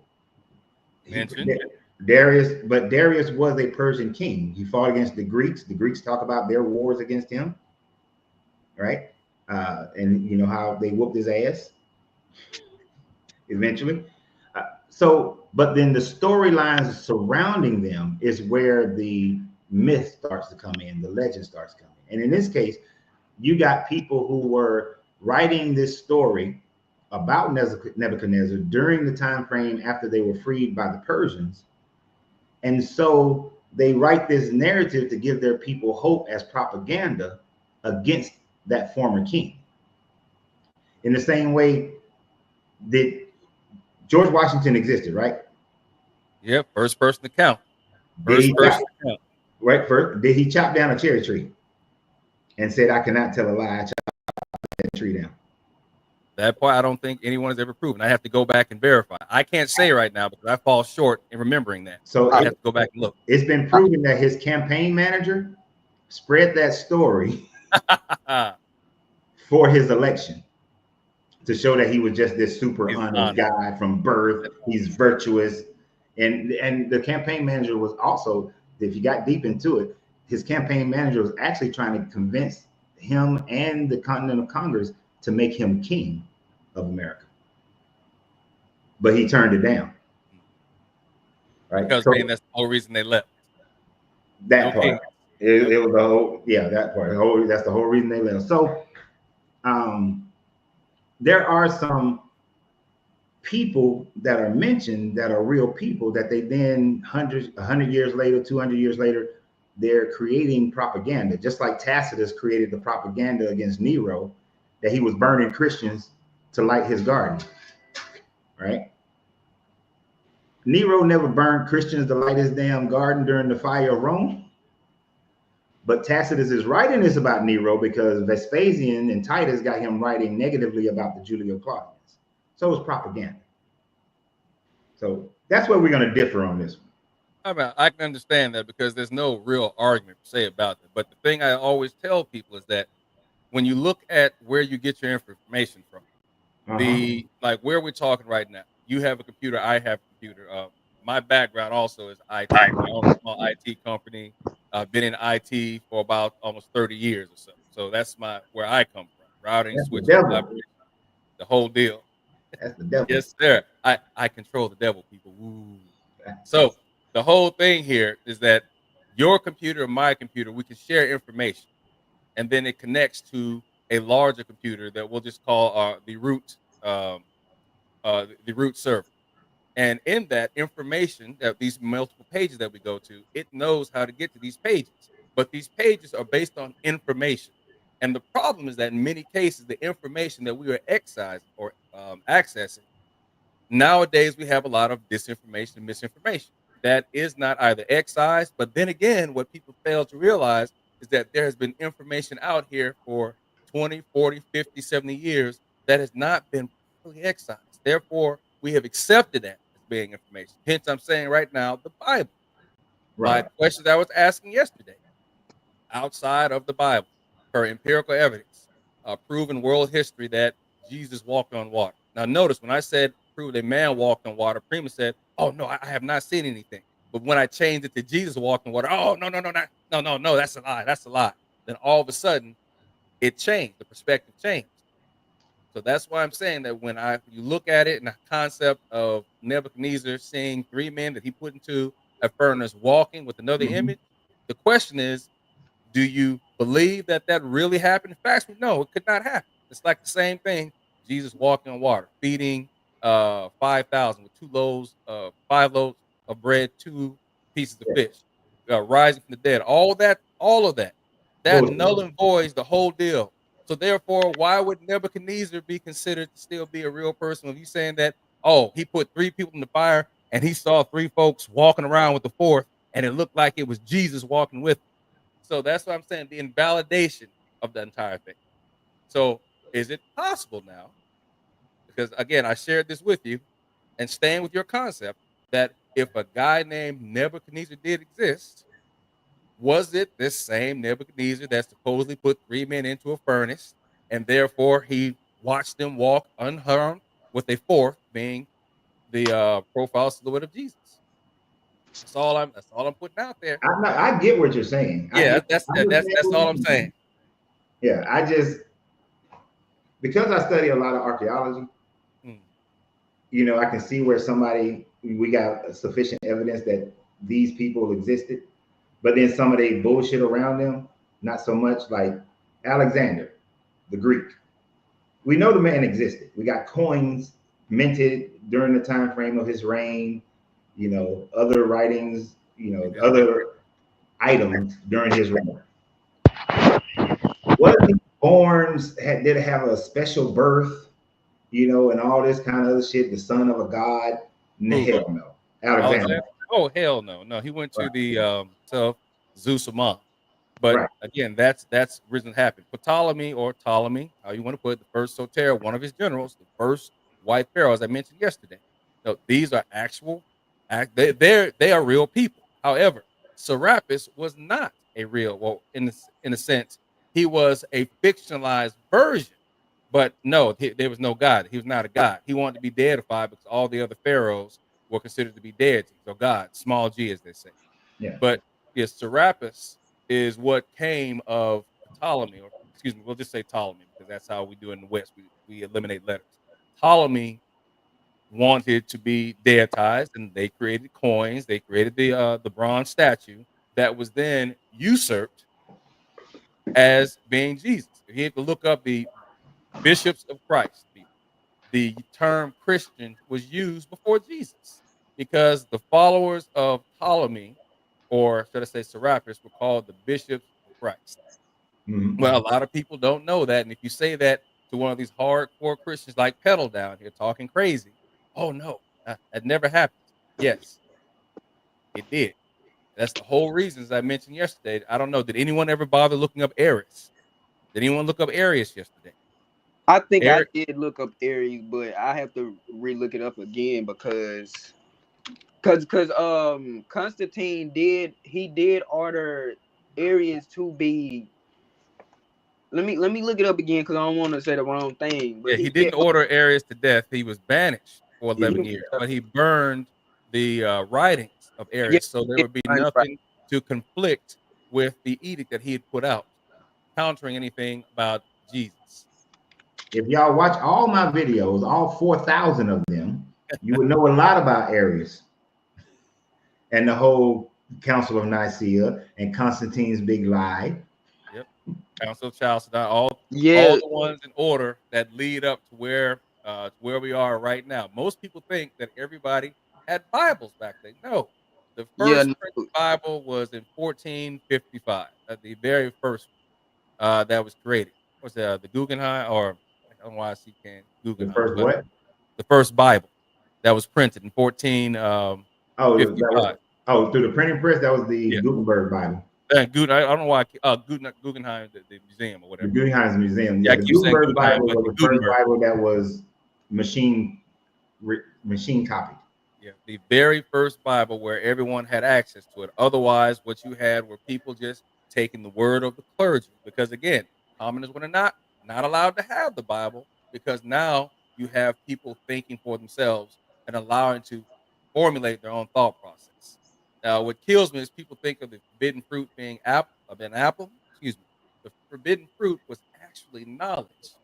I mean, be that as a metaphor.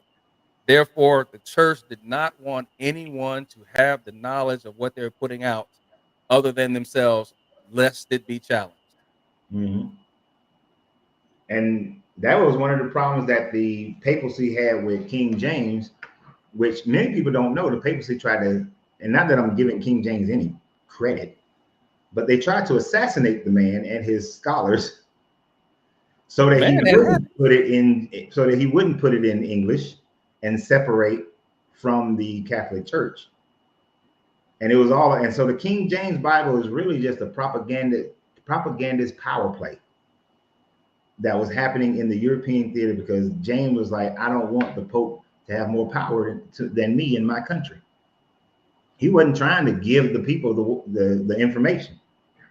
And then he used one of the worst translations, which was the Bishop's Bible, in order to, his scholars, he ordered that he didn't translate it himself, but his scholars, one of the rules is that they had to use the Bishop Bible, which was written by this dude I forgot the guy's name, in Switzerland. And that guy used some of the worst translations when he had better translations around him at the time. The Tinsdale or the Geneva was a better translation than the Bishop's Bible. So many of the Greek and Latin translations didn't come across well in the English of that day.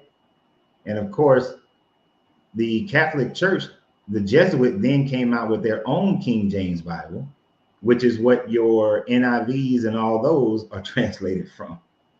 So when Christians tell me that, when Protestant Christians say, oh, we don't like the Catholics, I'm like, but you reading the Catholic Bible and don't even know it.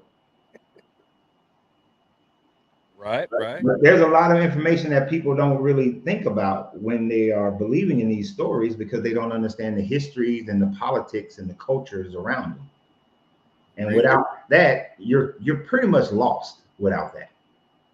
You're just taking on whatever the doctrines are of the Literal people. translation. Right. And like you said, it's even worse, because you think about, for hundreds of years, they were taking the doctrine of whatever the Catholic priest decided, whatever the papacy decided. So even the legitimacy of the papacy, under that Peter was the first pope, is a false statement, because if you read it for yourself, the Greek words for upon this rock I will build my church. The word for rock and the word for Peter are two different Greek words. So there's no way that this Jesus character, if he existed, was talking about Peter the man when he used the words Peter the pebble, rock the pebbles, meaning the stone, as a metaphor for what Peter said, not who Peter is. But they convince people that they've been established since the time frame of Jesus, and that's why they should accept them. And Jesus gave them the authority. And that's what these people are walking around here believing. And the crazy thing, crazy, what you're saying, walking around believing this because of that translation that may have been off, because maybe there may not have been a word for in English that it would have been in a different, or a particular, just a particular item. The words may not have lined up. Maybe they didn't have the letters that we would use, something along those lines that didn't match up. Therefore, you get a different translation. Did That's y'all why they talk say about six different versions of Jesus, depending on who you write it. One is vengeful, one is kind, one is Superman. I mean, it just moves back and forth. The biggest thing, again, the biggest thing that I'll say about that is that it depends upon who. Well, I'll take that back. It's not depending upon who. If you control a narrative, you can push someone ahead. I believe someone wanted me to make the statement: "He who controls the printed page controls the thinking of the age." Right now, Yep. now again, that is just something that Ray Hagan speaks of. Now, I'm not fully all on board with a lot of the things. Well, let me take that back. Some of the things that Ray Hagan gets into when he starts speaking about certain aspects. But I would say 85% of what the man puts out there, it's proven. It's there. You can go out and take a look at pictures that when he set foot in Egypt, went down particular places and took pictures and verified. It is there. But as I was saying yesterday to somebody else who has something here in the chat, talking about where Christianity came from, again, Christianity was behind all the other religions at the time. It was a new one to where you didn't have to chop off a finger. You didn't really have to sacrifice a child. But we know there were children sacrificed in the Bible. You know Mm-hmm. that, yeah, you know that you didn't have to slaughter a whole herd of ox and whatnot. You just simply had to say yes. Do you accept? You don't have to lose an appendage. You don't have to chop a head. I don't have to give away my kids. No, just say yes. Of course, you're going to get people in. That's hella marketing right there. If I thought about it. my Oh, thing is like for Rupert, whatever if I'm saying your name right, but bro, like it does not matter about you doing work because what you're saying is basically you doing work for something that's non-existent. Can you prove that he like existed? That's the thing. Like you gotta at least have proof. Like if a scholar came up with like information about him actually existing and they had proof that he existed, then yeah, I would be like, okay, show me the information. And then you go over that information and you see it for yourself. You just can't believe nothing just because you're given it. But I mean, but y'all can. That's just y'all mindset. but Yeah. that's where they're going to talk about faith, that they have faith, and faith is the absence of facts. I'm going to believe this There you if go. without having any facts about it. But then the cognitive dissonance kick in, and it says that I'm still going to believe this even when you present me facts that are contrary to what my faith is, because I have to have this faith. And most of that is generated out of fear. Exactly. Fear of going to hell, fear of being ostracized by your community, fear of losing your family, your wife, your husband. All that fear bubbles up, boils 3 times as hot as fire, boils up. Uh, Okay. yes. So I ripped that back. Boils up. I see what you did there. Yeah. And it should be critical thinking and logical because like if we can make decisions on our own, how can God control that? Because we can make a bad decision on our own, and that's not God. Because like I can just like I did something on my own, that wasn't God. I literally trusted somebody and I got scammed. That wasn't God. I'm not blaming him because you know why? It was me that had nothing to do with God. So how can you blame him for things that you don't understand and that you can't even prove exists? So how can you blame him for that?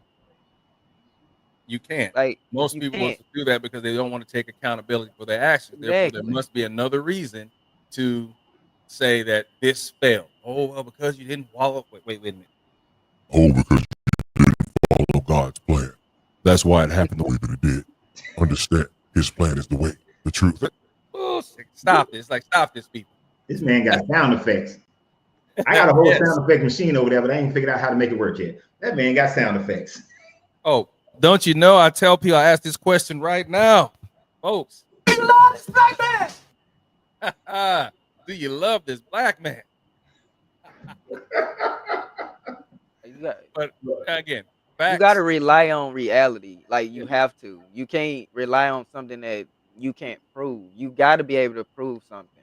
I mean, you got to be able to prove it if it's a fact, because faith without facts, you're not going to. You basically proving our point here with saying that if you're a man, if you fear God, so you're fearing something that's non-existent. Like I said again, like, prove that it exists. Because our own, like, exactly, Ms. Bickup, our brain and our mindset makes our reality. Whatever we think of can make our reality, whether it's good, whether it's bad. Because think about it. If I think about going to do something, I'm either gonna do it or I'm not gonna do it. So, and you talking about limited, we're not limited. When we don't have faith in ourselves, we are limited. That's when we become limited. And you know, the first part of what you were saying is the basis of the video today. Yeah. Is the fact that this Sumerian myth that was newly deciphered, it was published yesterday, demonstrates how the people back then, they only were able to reconcile their world based on the facts of what they knew. They didn't understand how droughts happen. So because they didn't understand how a drought happened, how rain happens, they then made a storm deity named Ishkur. And his father was Enlil. And because they were going through a drought, they decided that to tell a story about Ishkur going down into the underworld. And that's why it's not raining, because Ishkur's in the underworld, so he can't make it rain. That's why we're going through a drought. That's why children are dying. And then when the rain came, it came because this talking fox went down into the underworld and brought Ishkur back. Now, the story doesn't tell us that he brought Ishkur back. It's broken. The pieces are missing from that one. But we can make the assumption that rain eventually came back. And so the fox was successful in bringing Ishkur back. The Bible people, the people who wrote this book, were of the same mindset. We don't understand how these things are happening. So just like our fathers of old and every other civilization around us have all these guys that are doing all this stuff, we're going to make up our same story and say that that's why it happened. You know, the same with Pandora's box, the same with Shango, the same with Quetzalcoatl, and every damn body else. It's a whole made up story based on what the people knew then. So what we should be able to do now is that now that we know better, we should do better. You would think, but we don't. Look at Petal. Look at Rupert. Exactly. And humans have proven that in every facet of life, that even though you know better, doesn't necessarily mean you're going to do better. Thank you. Exactly. And if I could for a second, go ahead. I'm sorry. Go ahead. Finish, JBG. I didn't mean to jump in for a second. My plane has landed. So if I could cut it, if it's okay with you guys, if I drop something else here, because Coach, you also said something else. People making things up for the purpose of their own narrative, right? Now, who here has ever heard of the Panari Bible? The what Bible? Let me type it in the chat. Check it out. Look it up on YouTube. It's called the Panari Bible. Yeah, he an IT dude. He got like 4 damn monitors and shit. I got out of IT in 2003. All right, the Panari Bible. So, long story short, the Panari Bible was something that was created specifically for a tribe of Indians. I want to say it was South America. or if not, I keep forgetting the location, so many of them. But the whole point of the point here is that this Bible was created specifically for these Indians because they did not believe in Jesus. They were more or less an isolated tribe. This is around 1975, 1976, the Canary Bible. So what you had here was that you had, of course, these scouts, aka the missionaries, who went ahead and after seeing a television broadcast of these folks, they went out there to more or less, I guess, fellowship, whatever you call it, with them, and they got out there and started having the conversation about Jesus. And so the Indians are like, Jesus, who is this Jesus? Said, well, he died for your sin. "Uh, For what sins? What have I done? What have I done that's wrong? And basically, they were trying to tell them, well, Jesus died for your sins, and therefore you need to repent. Why? What have we done? So the problem here is that they had no concept of Jesus. And then they tried to say that, well, Jesus was crucified. Well, what does that mean? The whole concept that did not exist. So what these people went back and did, this is diabolical. They went back and created a Bible that stated that you Indians killed Jesus. They said, yes, you killed Jesus by hammering him on a stake or whatever on the ground. You guys killed him, and because of that, you're going to burn in the big fire. They had no concept of hell, but they knew what fire was. So they said, you are going to burn in the big fire. Oh, no, we don't want to burn in the big fire. So, okay, then you need to give your life to Jesus. Now, that didn't last too long, but again, if you type it in, you will find it in the stories of what the Roman Catholic Church actually did to try and convince these people to worship Jesus. As I said before yesterday, one of the things that's done in order to get you found, I first have to get you lost. And they could not get these people lost for nothing because there were letters that did not understand, crucifixion, concepts did not make sense to them. So they had to create a Bible that existed around what they knew. So did the Indians create that Bible, or did the Catholic Church like No, the create that? Roman Catholic Church Okay, created yeah, that Bible specifically to scare them into believing in fiction. okay, that makes sense.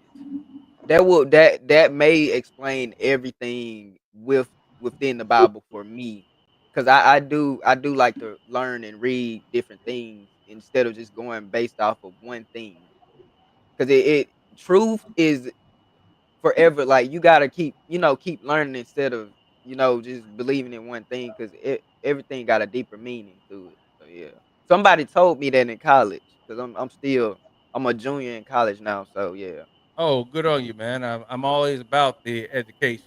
That bachelor's, master's, working my doctors right now. Get that. We need more folks with education because without that, you have pedal.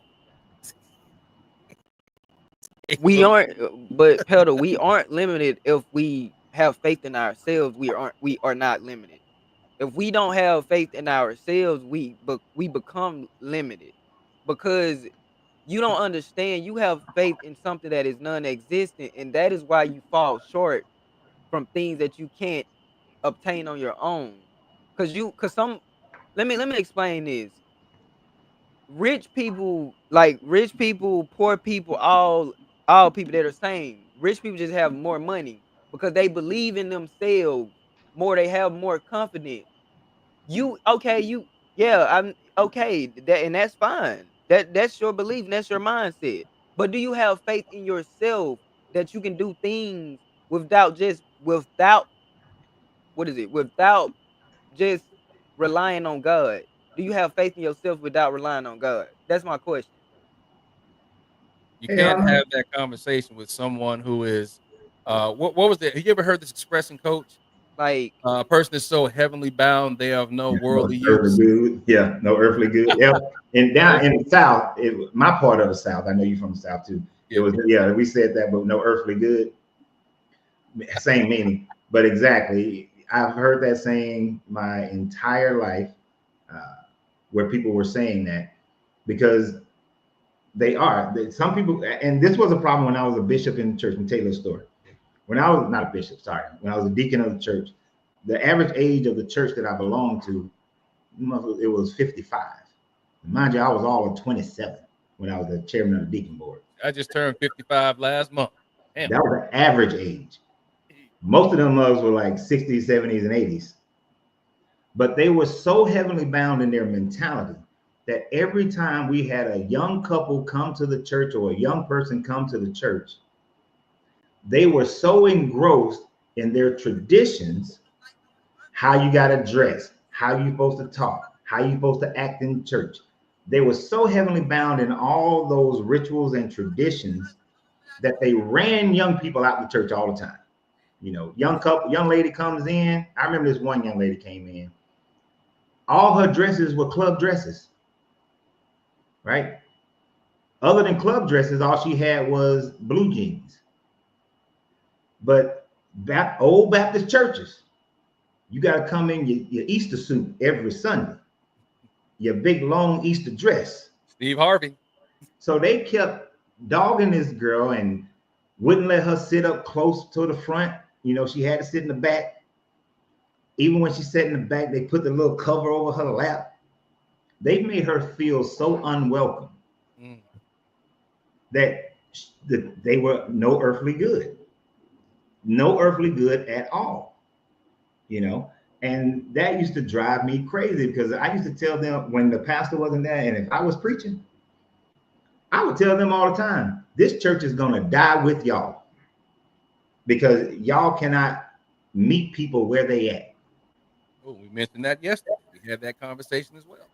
Because they had that mentality, and because a lot of these people grew up in the same town I grew up in, and I knew the stories that my parents told. I'm like, Miss Lockhart, you may be all Christianized now, but I know that you was a hoe back in the day. Well, I didn't say it like that. I was like, you used to go to the juke joints, to the beer houses. You weren't always saved.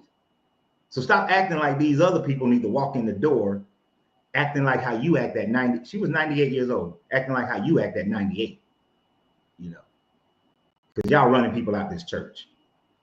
But that's how that Christian mentality or any religious mentality is. That they want you to jump and conform, believe without having any facts, just accept it, and then from your acceptance, that's how you're going to grow in favor of this God.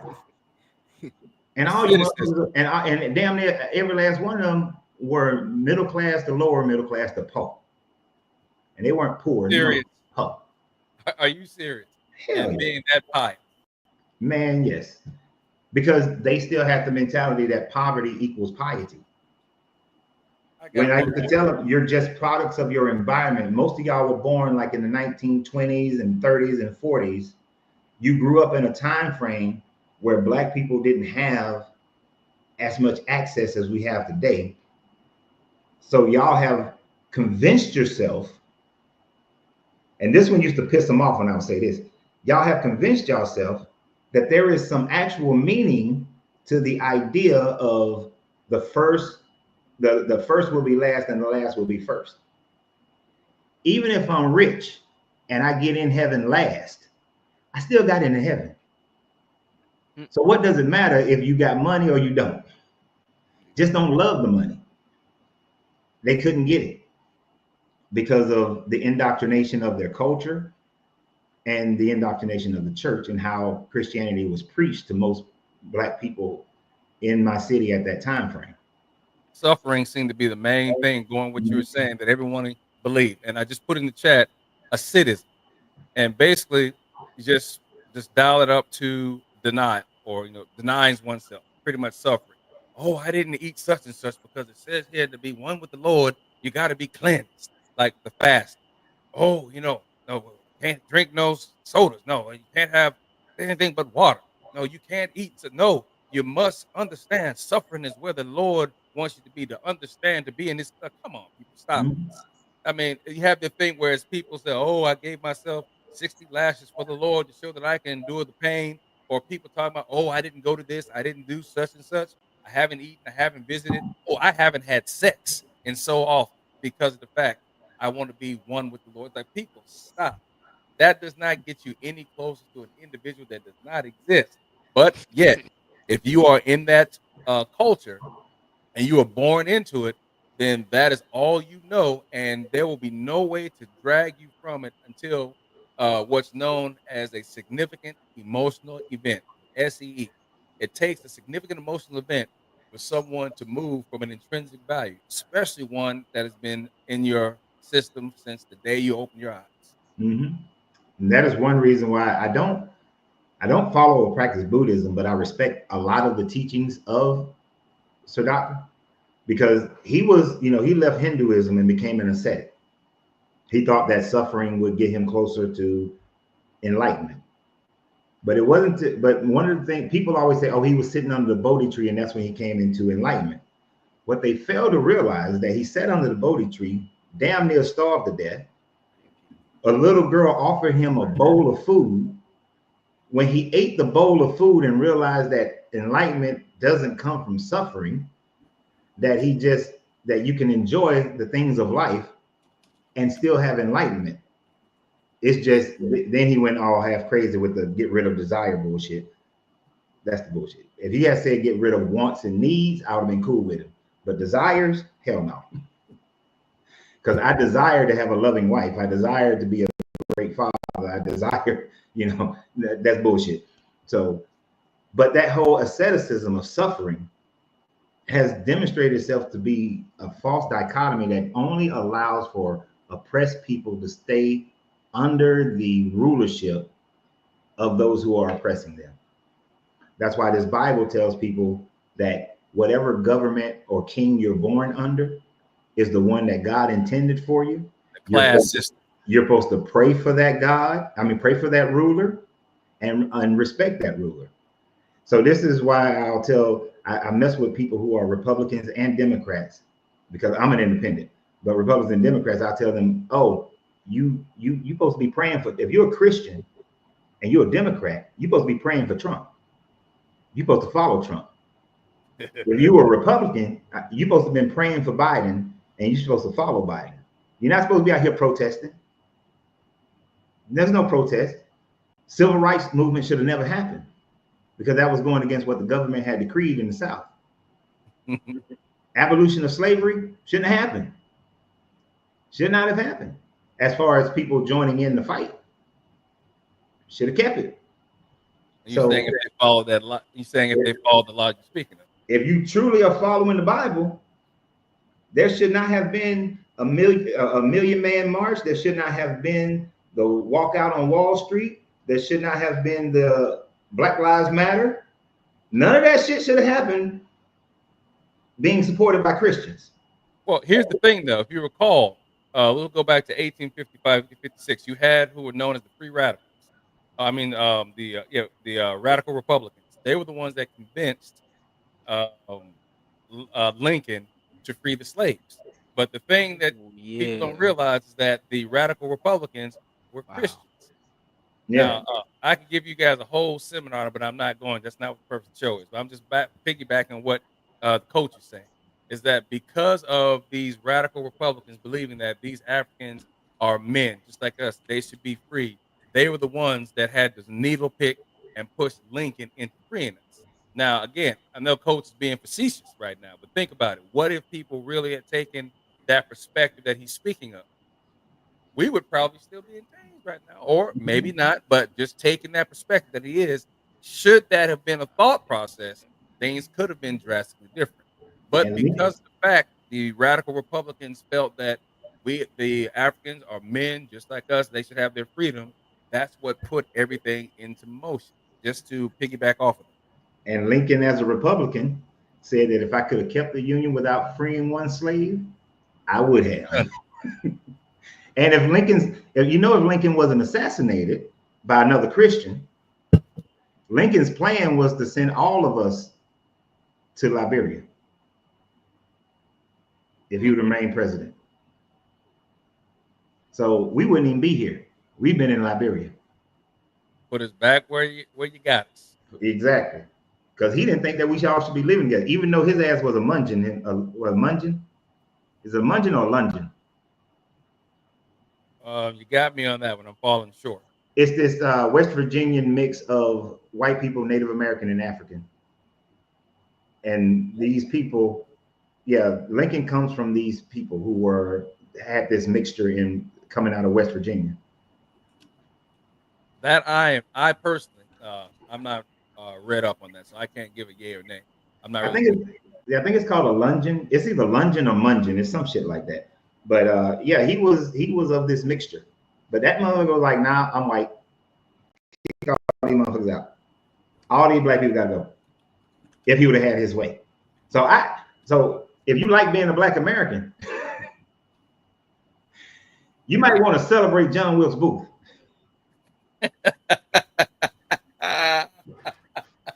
That in itself could be a movie if that's the case. Where, hey, do you realize that if Lincoln had not been assassinated, that we would be back over there in the jungles, or at least in the cities right now? Let me stop this jungle stuff, because people need to realize Africa is not just a whole bunch of jungles and people walking around in loincloths talking about Balumba Jajumba. No, it's not that. No. Let me pull that joke back. Yeah, and we would, and this is why, like, I was part of the Neo evacuation of Liberia, and because I already knew that back then, it hurt me to my core to see what was happening in Liberia. Like, you motherfuckers had freedom for, and you was a puppet state, but still, you had freedom for a long ass time. And this what y'all doing? Because the death and murder that I was seeing at that time frame really bothered the hell out of me. It's part of my PTSD. But anyway, let me get off that.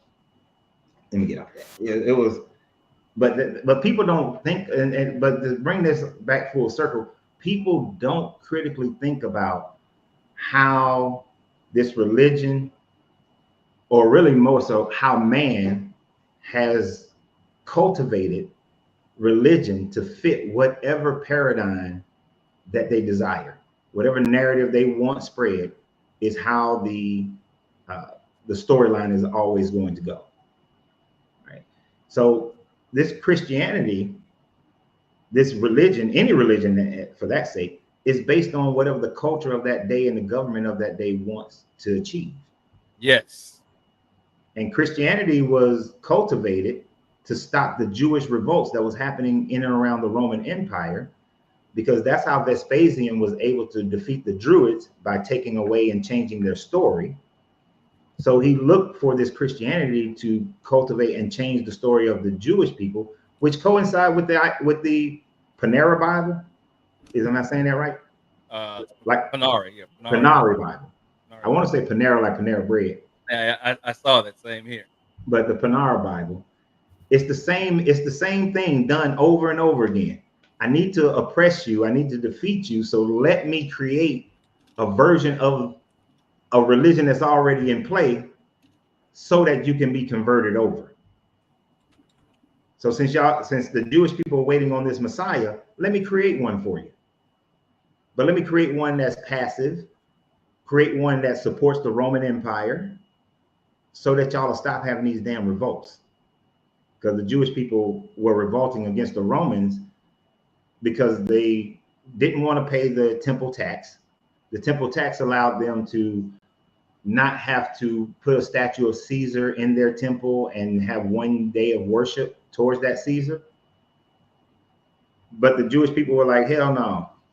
Not only do we not want that, we want our freedom, because our Messiah is supposed to gain us freedom from any other government. So let's create a God. Let's create your Messiah. And let's make him say, turn the other cheek. Let's make him say, slaves, be good to your masters, whether they are good or bad. Matter of fact, we're going to have our agent Paul tell a story about how we told this slave he need to go back to his master, but tell the master, you need to treat your slave like a brother in Christ. Just so y'all will calm the hell down. Suppression. That is the built-in self-protection mode, because of the fact that the same thing like love your enemy. Oh, why would I do that? Well, the enemy was who? The enemy was who? You have to ask yourself. The oppressor. I tell folks the only reason that black folks speak of Jesus. Wait. I want you to finish, but I want you to throw this part in here too. Love your enemy, right? Right. Christians should love the devil. Now go ahead. Yeah. Check it out, folks. Well, Checkmate. that's a word right there. Yeah. Checkmate. There you go. Love your enemy. Oh, well, I don't know. No, I do not love Satan. But isn't he your enemy? Exactly. Thank you. I got to make a video about that later. I always say I literally say this. People are following Satan. They follow if Satan is real, they following him unknowingly. They don't get it. They don't get that. They're following him either way it goes. Well, I got 2 videos out of this right here today. Oh.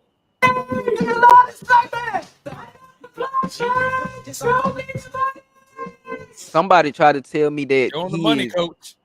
Somebody on when I was posting all the stuff on my story on social media or whatever about Jesus being Satan or whatever. If it's real, he would be Satan because it literally okay. If you search up right now, what Lord means Baal, and the Bible proves this too that Lord means Baal because he says okay, let's go to the verse where he says, "Call me Bailey no more." It's a verse in the Bible that says that "Call me Bailey no more" means bad. Don't call me Baal no more. It literally says that. It's a verse in there that says, "Call me Baal no more." Baal. If we go to that verse, I see that one a little bit differently than how some deconstructionists view that one. Because, and I know you're saying you can say Baal or Baal. I always use the term Baal. But in the Canaanite pantheon, Baal was the god of fertility and a god of gentle storms, right? Yahweh was the storm deity, the god of terrible storms. So because they were going through this process over centuries of converting Yahweh into El, they kind of shit, because Baal was Yahweh in the Canaanite pantheon. Baal was Yahweh's brother, right? So when terrible storms happened, they said that was Yahweh. When nice gentle rains happened, that was Baal. But during the time frame of Josiah was like, hell no, we are no longer going to worship Baal, the fertility god. We're going to worship Yahweh, the storm deity, because every time we give worship to Baal, we seem to get these storms and we get punished. So let's worship the one who punishes us so that he'll stop punishing us. And then we'll be able to just get the gentle rains anyway. So even though Baal does mean Lord, it is a reference to the fertility god of Baal. You with me? Sort of like yeah, I hear you. We have when you're good, you're like me, but if you're bad, you're like your daddy. You know how your mom said that? Yeah. Oh, yeah. When you're good, oh, you're like the Smiths. When you act bad, oh, see, there's that Robert side coming out. And that's a perfect example because there's an old Chinese story that I like to tell sometimes. Anytime I'm doing leadership, when I do leadership training, I always start with this story that there was a Chinese emperor, and his father had died, and he became the emperor. And he had a meeting with his counselor, his greatest counselor, and he told the counselor, he said, "Look, you're going to do all the punishing, and I'm going to do all the giving." And the people understood that. So the counselor was punishing all the people. The emperor was doing all the good stuff. Well, after a while, the emperor started noticing that when the counselor tells people to do something, they just do it. But when the emperor tells people to do something, they may do it, they may not do it. So then one day, he calls his counselor and he said, "We're going to reverse the roles. You're going to do all the good shit. I'm going to do all the punishing." So then when the emperor started punishing people and the other guy, the counselor, started doing all the good stuff, a few years go by and the people revolt and they kill the emperor. And they say, "You know who seemed to be coming around now? The counselor. We're going to make him emperor." And the moral to the story is, if you start out, you can't switch it up. You got to start out how you want to finish, right? You start out hard on your people to make sure that they respect your authority. And then as they respect that authority, you lighten up on them. Now, when you look at the Bible and how it was constructed, and with the time frame of Josiah, that's exactly what is happening. Baal was doing all the good stuff. Yahweh was doing the bad stuff. They switched over and they was more respective of the authority of Yahweh because he was destroying their stuff. Then they start worshiping Yahweh, getting rid of Baal, the emperor. And then as this Bible treks, Yahweh starts to become this nicer God. And now they fear him we don't want him to put us in slavery, destroy our cities, put us under somebody else's control. So we fear him. And out of that fear, maybe he'll give us some good stuff. And then here we go. We got Jesus giving us the good stuff, But we know his personality can flip on us. So we're still going to respect him. So I never add the Christian part to that story, but it just reminded me of that. And that's how parents are. If you think my children, good cop, bad cop. Let me tell you, my children, one of the funniest things that their mother ever told me when we were married, she was so heartbroken one day. I came home. I was like, what's wrong? She said, I was listening to them jokers. They was talking about something. You better do what daddy say, because, he spank you when he get on to you or punish you. It's hard. You make you get in the push-up position, squat, and sometimes they got that butt whoop. He said, but when mama punish you, she let you off after a few minutes. Her little spankings don't really do nothing. And she was like, that's why these kids don't do what I tell them to do. And they do everything you tell them to do. And I told her, I said, you the emperor. That's what the backside is made for, not the face, not the chest. No, the backside, that soft part. That's what this is made for. If you have to put hands on it, poop, that's where it goes. Yeah, and that's why I told her. I said, look, you never cemented your authority with the children in the very early stages of their development. So that's why they don't, do what you say as often as you tell them. Now they do it because I tell them that they're going to do it and they're going to catch me. Because I had them jokers doing in a squat position for a long time. Oh, you mean against the wall? You get that? Oh, I ain't giving them a wall. No wall. We doing this free air. Free air. Squat. Just pop. Arms out. Arms out. Ooh. And if they were fighting each other, y'all do it equally. You're the worst. I got very well-mannered, critically thinking children now. All right. And see, this is the bullshit that they now try to say. That fear is not a frightening fear. It's a fear of love and respect. There is no fear in love and respect. Exactly. I literally, if you look up, can fear be love? Let me just read it to you. Love and fear are two different emotions that cannot coexist harmoniously. Fear is a negative reinforcement, while love is a positive reinforcement.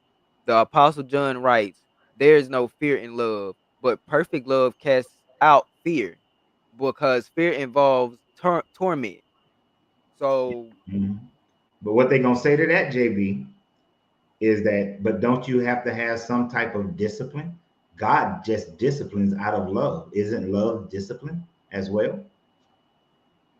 Domestic abusers like to use that line. Oh, I do this. you can discipline somebody, you can love somebody, because if they gonna say that, then the statement would be tough love. It'll be more so tough love. It wouldn't necessarily be discipline. It'd be tough love if you think about it, because like how our parents show us tough love in certain things we do, like our actions, just to make us a better person. I don't know if y'all agree with me on that, but that's what I've been shown. Like, basically tough love. Basically, you get in trouble for like simple things that don't make sense, or just don't make sense to them or Now, whatever. tough love is something to whereas you have to be careful. You want to be authoritative, but not an authoritarian. Yeah. And that's something that people have a tendency to miscue or misquote, because of the fact that, well, I just can't do this the way I want to. So and so would let me. Well, I'm not so and so. You're glad to go and live with them, but you'll be without. So therefore, there's nothing wrong with being authoritative as long as you're not an authoritarian. And the punishment has to fit the crime. And when we look at the Bible, the punishment never fits the crime. Yeah. You got a child who is disobedient to his parents, I'm going to stone that child to death. You have a young girl who's not a virgin on her when she's married, we're going to stone that girl to death. You wearing mixed linens, that's a we got to kill some animals, you know, because you wearing some mixed. And you worked on the Sabbath, we got to stone your ass to death. Not, oh, if you murder somebody, okay, you might need to get stoned to death. But if you take some silver and some gold, when we conquered Jericho, and it's supposed to belong to the God, Uncle Jericho, kill you, your family, and all your animals. The punishments don't fit the crime. As a parent, if my child just doesn't clean their room, I might make them squat, or I might stand there and make sure they clean it and give them, and micromanage them. oversight. I'm not gonna beat their ass. I'm not gonna give them a spanking for not cleaning their room in the way that I tried to instruct them. Now you my son, and you want to slap your sister. Ooh. Oh, I'm gonna tag your butt. And the whole time I'm like, you like how that feel? That's how your sister felt. I ain't hit him in the face or nothing, but that's how your sister felt. You like that feeling? Yeah, you don't like that feeling, do you? Don't do it to your sister then. You see what I'm saying? And then befitting of the crime. And then I didn't read the whole verse or nothing. It says, but he who fears has not been made perfect in love. When we're in a place of love, we cannot be in a place of fear. Yeah, that's just like a woman who got that damn syndrome of staying with a man that beat her ass. She thinks she loves him. She thinks he loves her. Go ahead, JB. I'm sorry. But that's in like, to your point, I agree, because that's fear. That's not love. You can't be in love if you steady, getting, beat on or getting hurt. That is not love, because the fact of it is he doesn't love you like that. Because if he beating on you, that's some abuse right there. Yeah, battered wife syndrome. Exactly. And if God says that my punishment to you, and this for my little Hebrew Israelites out there, my punishment to you because you didn't worship me correctly is I'm gonna send you through 400 years of slavery. Now, I didn't have shit to do with what they did back then. And you said back then that no longer shall the sins of the father be cast down to the children. Exactly. Why are you punishing me for what somebody did 400 years ago? That's not love at all. Yeah, that's an abuser. That is pure abuse. Emotional damage. A man. That's how you know a man. That's how you know a man created the Bible. Like, it literally, a man. It's a construct. Yeah, and when they say stuff like vengeance is the Lord, I never had vengeance towards my children. I never had vengeance towards, their mom. You never had vengeance towards my brother, my grandmother. They did some things. Well, my grandmother never did anything, but they did some stuff. My grandfather did some stuff, but I didn't hold vengeance. So this God is holding vengeance and getting revenge on people. For what? What did the Canaanite people do? So when I do my webinar on the Exodus, one of the things I'm going to talk about is what did the Canaanite people do who were living in the land of Canaan when these people supposedly came out of Egypt, that they deserved to be genocide or put into slavery? There is no vengeance in that. Those people were living their life, doing their own thing, didn't even know nothing about no Israelites in Egypt. But because this God told Abraham, you're going to get all this land, that gave them the authority to go genocide these people and then enslave the ones that they didn't kill. And remember, Abraham was supposedly the friend of God, right? He said that he was the friend of God. Let's keep in mind also the same thing, that it's the same Abraham who also pimped his wife.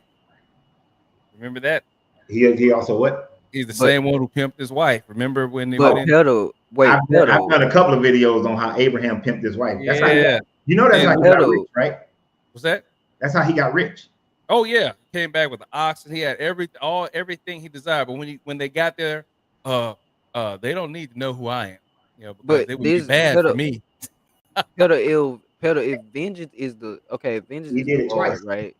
Look, y'all see what pedal said? Like that means everybody's gonna get dealt with, not just the enemies and the evildoers, because we're all evil. To your point of view, we are all evil, right? In a sense, we are all evil in a sense, because not one, two, three, or four people are excluded from this. From what she's saying, if you look at what pedal is saying, like the comment she just said, talking about some evildoer, it's his vengeance to get evildoers. No, if that is true, then everybody is gonna be getting done bad. Everybody's supposed to get done bad because we're all sinners, right? That, We're all sinners. that's how it should have worked then. At some point in time, if I can throw Um, this out here, we've got to let the Wonder Twins. We're talking about Petal and Rupert, shape of idiocy. Just let them go ahead and exist, because ideally, I'm willing to bet Petal is either someone who's converted in the last 3 to 5 years, or option B, she's been this way her entire life and has never had anyone challenge her because of the safety zone or wherever she sees herself. Because again, to show up every day just to do what she's doing, it doesn't make any sense. Why are you not on Andrew Wilson's channel? Why are you not on well, just to drop a name, but somebody else's channel who will cater to your nonsense better? And why are you always here?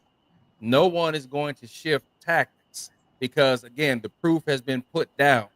There is nothing here that substantiates the existence of Jesus. and I got a You question got for Pedal too.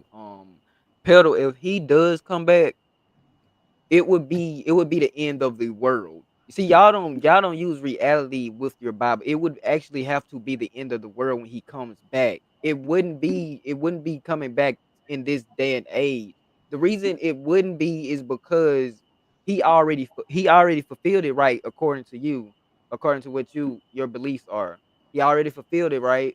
So why would he come back if he already fulfilled it? That's what a lot of y'all misquote his, or misquote the doctrine that y'all are giving. Y'all misquoting the Bible. So answer that question. Oh, It'll have to be the end of the world. It would have to be. oh, it most certainly would have to. But they most of them who are, if they are in under any Protestant religion, then they believe in this rapture, and so they don't think that they're going to be here for all the calamity that's supposed to happen during that time frame. Oh, I see where you're going. People don't know. Do they not know the rapture happens first? Yeah, and that's what Talk- they think. They think that they're going to meet this Jesus up in the sky, and they're going to miss out on the seven bowls, the seven. We did the live on this like a week or so ago. Everybody's going to go through everybody's going through the rapture. Everybody is going through that.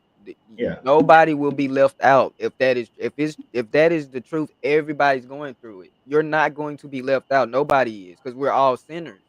You have exactly. to even if you change, we're all still gonna go through it. We're still gonna be going through it. Even the most kindest, loving people, they go through things. They go through so much evil. So you can't sit here and say, "Thank you." No Christian has left Earth with a rapture and said, "Oh, The rapture be nothing good. has nothing has ever bad, nothing bad has ever happened to me." no, Rupert. I'm You sorry. gotta understand. You gotta understand. Bad things happen to everybody, whether you like it or not, and If that I- that is true. Bad things happen to you, whether you like it or not. Here's the Because thing. Oh, I'm sorry. Go ahead, JB. oh, I'm you can still going. go. My bad. You can go So ahead. what I'll say here, long story short here, I guess it starts in Matthew and goes through Luke for the better part here, folks, where it states in the Bible. This is not John Henry, right? This is not Lorenzo. This is not JBG. The Bible, or excuse me, JBJ. The Bible indicates that there will be no rapture. If I Yeah, have it to, I'll don't go even. ahead. I'll cite it. I'll go ahead and put it all together, get all the chapters and verses. But in a nutshell, the fact of the matter is that They talked about that, the end of times has come when the prophet comes back. I think we're talking about being Emmanuel. Elijah. I'm sorry. Now, I always say Emmanuel. I mean to say Elijah. It's supposed to be Elijah, right? But what they don't realize is that John was Elijah, even though Elijah had died centuries before. But in that sense, Elijah was John, at least the interpretation. John was supposed to be Elijah. And what they do? Cut off his head, I believe. Yep. Yeah, they cut off his head. But even crazier is that was the message. And the whole thing is that the kingdom of God was supposed to be in his time, not 2,000, 3,000, 5,000 years down the road. It was within his time. As I was saying yesterday, when people read the Bible, they don't read it properly. They seem to think that when someone is being addressed in the crowd, that they are the ones being spoken to. No, it is the people in the book being addressed. But again, the prophet Elijah at that time was supposed to be John, who they cut his head off. Therefore, the resurrection or the rapture that people believe is going to happen, it already happened 2,000 some odd years ago. But here's where people like Pedro will lose their shit if you tell them this. You're lying. No, Jesus is coming back. No, he's not. And if you believe that, he did 2,000 years ago. You're on your own, people. But just because you don't believe in a God doesn't mean that you have no principles. I'll leave it right there. I probably You gotta have principle. You gotta have discipline. No matter if you don't believe in God. If you don't believe, you still have to have discipline and principle. Because the thing is that some people learn from experience, and some people learn from experience, and some people learn from believing in whatever their belief is. They learn from that, and that's fine with me because that's their mindset. But it's also about experience too, because you can go through things that you don't understand, and most people put that into a category because you're categorizing what your experience is. You can't do that because that leaves you in a hole or it leaves you trapped by yourself. Is what I'm trying to say. JB, think about this. You can have your own experiences, right? But you can't have your own reality. At some point in time, we have to we have to coexist. We have to cross lanes, for Yeah, example. We yeah, and have that's to what be I able to meant. agree. So I'll put it this way. Again, a person who wants to have a belief that is inconsistent with reality is the individual that you do not want to spend time with, because for every truth, there's always going to be a falsehood. As I said yesterday, everybody has to have their foil. Joker again had Batman. Lex Luthor had Superman. The Indians, or should I say, the Cowboys had the Indians, and Christianity had Egypt. All right, everybody is going to have their foil. But the thing here is that going back to circling around, I'll get off here because I got to get out of here, Coach. I don't want to take any more of your time. Oh, I'm about to get out of here too. Oh yeah, We not doing 5 goddamn hours. Yesterday was a yeah. surprise. Okay, Oh kept yeah. it going. But I'll say right now, outside of the Bible, by empirical evidence, show that a man walked on water, came back from the dead 3 days after biological death, fed 5,000 people with 2 fish and 5 loaves of bread, as well as brought a man back from death by putting hands on him. I put that out here yesterday, and I have yet to see Petal or anyone else answer that question. That Anybody? means, and then it also says that we're made in his image. So that means coach could go and touch on somebody in the graveyard and bring them back to life. They could be possible. It did say that there will be others that we will be able to do greater miracles than him. So since Now he if that, now supposedly if that brought do Lazarus back happen, from the dead, I should be able to go to Marietta Memorial Cemetery and bring my grandmother back to life. exactly. And she should be fully formed too, not smelling all raggedy and zombie, smelling like death. Right? I should be able to go into the hospitals and heal all the children that got cancer. Exactly. Right? Because if I had that power, that's what I'd be doing. I'd be in the hospitals healing all the children. To hell with all you adults, y'all not live your life. I'm gonna be healing all the children. There you go, Rupert. Again, Coach. I think Coach asked you to come up here with your nonsense, but obviously you're going to stay in the clouds. Saying that God doesn't exist is not inconsistent with reality, because the whole point is that if reality were on God's side, he would be here. Challenges, right? But But he's pedal, not. Hold you, on, JB, my bad. JB. I'm still flying.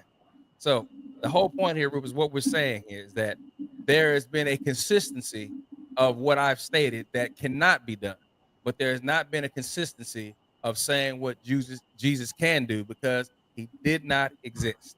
Once again, in 325 AD, the Council of Nicaea, that was the edict that was passed by Constantine, saying that Jesus was in fact a deity. All right, that is what all his edict was, to say no person will talk against this. That's all it came down to. Arius spoke against that, which is why his writings and books were burned, so as not to challenge the edict that Constantine put forward. After 11 years of him being banished, he was allowed to come back. But funny enough, within a year or so, he died. Many think that he was most likely murdered. But be that as it may, there has been nothing that is substantiated or been anywhere close to proving what I just put out here, Rupert. So instead of you talking this nonsense, prove me wrong, Rupert. All right. Instead of you think we have to prove God exists, no, we don't. Because I don't believe in it, the onus is not on me. The onus is on Christians to prove that God and Jesus exist. All right. So prove it, Rupert. I'm done. You'll be waiting for a long time if you Didn't he? accept that proof. And they're going to say stuff like what, and y'all keep saying Patel, but it's Patel. What Patel is saying. But I understand. Ain't no D in there for petal. It's Patel. Oh, you might be saying petal, like a flower. Rose petal, exactly. Rose That's petal. Okay, rose I got you. I can see that now. I can see how you're saying that. Yeah, pedal. I always try to call people by their right name, so just ignore that. That's one of my little hang-ups. lunatic. Yes. So the idea when people say God is here, I always find that interesting because the same way that Patel can say that God is here is the same way that Akush was on here earlier saying that Brahman is real and Brahman is here. Krishna is here. All of that God is here stuff is based on a person's own perspective and a person taking their experiences and attaching them to this God, right? It's just like the video I put out yesterday after that 5-hour ass Insightful 5-hour fucking conversation. Wait, did tornadoes, somebody got saved by a tornado, oh, that's God protecting them. Somebody dies in a tornado, oh, God wanted them, it was their time. And that the devil creates the tornadoes because he was given powers over the air. But God has powers over everything, and Isaiah said that God created all the calamities, right? I think it's Isaiah or Ezekiel, where he creates all the calamities. So who creates the calamities? Is it God or the devil? Who saves the people? Who kills the people? It's all this God. But it's all somebody's perspective, because when a tsunami happens to Muslim people, is that Allah who saved the people who got saved? Because that's who they're going to give credit to, right? So there is no God here. There's just earth and cause and effect. That's it. The earth does its thing. I didn't know tornadoes and hurricanes before any of these gods were created. I got a question. I also got a question. I think what is his name? Somebody said in the chat that J was in Aramaic also. Like J Jesus was not. He said he was saying that the J never existed. Therefore, yeah. I meant to say Jesus, that. why they said Yahweh or that's why it was pronounced different names, because the J not Yeah, there. and I didn't know that there's no J. There also is no J in Hebrew either. So y'all correct me if I'm wrong. Is Aramaic Aramaic. Aramaic, is that the same as Hebrew? Is it not? Because y'all can correct me on that. I can look it up after this, after we get done. It's for my own understanding. Because are those both two different languages? Or Aramaic and Hebrew, are those two different languages or no? Because I need to look that up. Let me see. Because I always thought they was the same. From my understanding, and I could be wrong, it is like saying British English and American English. Okay. A spanner versus a wrench. The boot versus the trunk. The bonnet versus the hood. both Yeah. mean the same thing, just said different. Now, I don't know why it kills me that, but I understand. Everybody don't hear everything I say, and this is why podcasting is the hardest thing for me to do. Like John asked me earlier in his email, what's my subject matter for today? Hell, I didn't know what my subject matter today was until about 20, 30 minutes before we started this thing. Like because to me, I get it. To me, it feels very repetitive. So let me repeat it again. In the Aramaic or the Hebrew, whichever version you want to use, the name was Yahshua, which in English means Joshua. When it was written in Koine Greek, the Greek does not have some of the sounds of Yahshua. I think it's the shu and the wa sound are not in Koine Greek. So they couldn't translate Yahshua. The closest thing they had to it was Ius, which is the saving Zeus. The Latin didn't translate from the Aramaic. It translated from the Koine Greek into the Vulgate, and that becomes Isus. Now, English is a Germanic language, not born from the Latin languages. So in the authorized King James Version, you'll see that it still says Isus or Ius. It says Ius. And so when the letter J was created, and it says Isus, and then when the letter J was created, then they put the J in front of, instead of the I, and it became Jesus. So Jesus is just a translation from the Latin into the Germanic English of Isus, only because the Greek couldn't say Yahshua, which is Joshua. So they should be claiming Joshua. It's not a big, and that's not a big hit on the Christian narrative, really. I wouldn't use that one as a way of disproving the Bible or Christianity or anything like that. JB, is that you again? That I'm just showing them. How the hell did you do that? Oh, I did the little share, the little plus thing at the bottom. Oh, so y'all can share y'all screen. Yeah, yes, sir. Oh, well, And I'm learning something new every day. And I'm just showing them basically look, it comes from Jesus. It comes from another. It comes from Isis and / Isis. No, it doesn't come from ISIS at all. It has nothing to do with ISIS. Isis, again, Isis is the Western name for her. Name was not really Isis. That's how they created say so. And and Jesus, again, before Jesus, there was Horus. Okay. All right, who was the son of Horus. So so that is not an accurate picture. No, it's not, because Isis, like he said, Isis is the Greek name from the Egyptian name of Aset. And so Isis, which is where the word Paris, the city of Paris. Old man knowledge. The city of Paris is the temple of Isis, is what Paris means. But Isis has nothing to do with Jesus at all. Zero, would not. The Father, the Son, and the Holy Ghost was originally the Father, the Son, and the Mother. And I'll say it again. Somebody actually told me that, and I do believe that is true. That is true because of how things. No, bro. There's no truth to that at all. That's so no. what a lot of the comedic science people try to do is try to relate the Bible to ancient Egypt so that they can claim it as being an African religion. And it's not. It's a Mediterranean religion. Christianity was created out of African consciousness and culture. That's where it came from, as I was saying yesterday. Okay. Christianity was pulled from that. You had Mithraism. You ever heard of Mithraism, Coach? Mithraism? Yeah, Mithra. Yeah. Yeah. So then that was also 3 levels above or below, actually above the Roman Catholic Church. The Roman Catholic Church derived the majority of its principles from Mithraism. As I've said, you've got multiple religions and saviors that came before Jesus. But ultimately, before any of that came to be, Alexander the Great came to Egypt.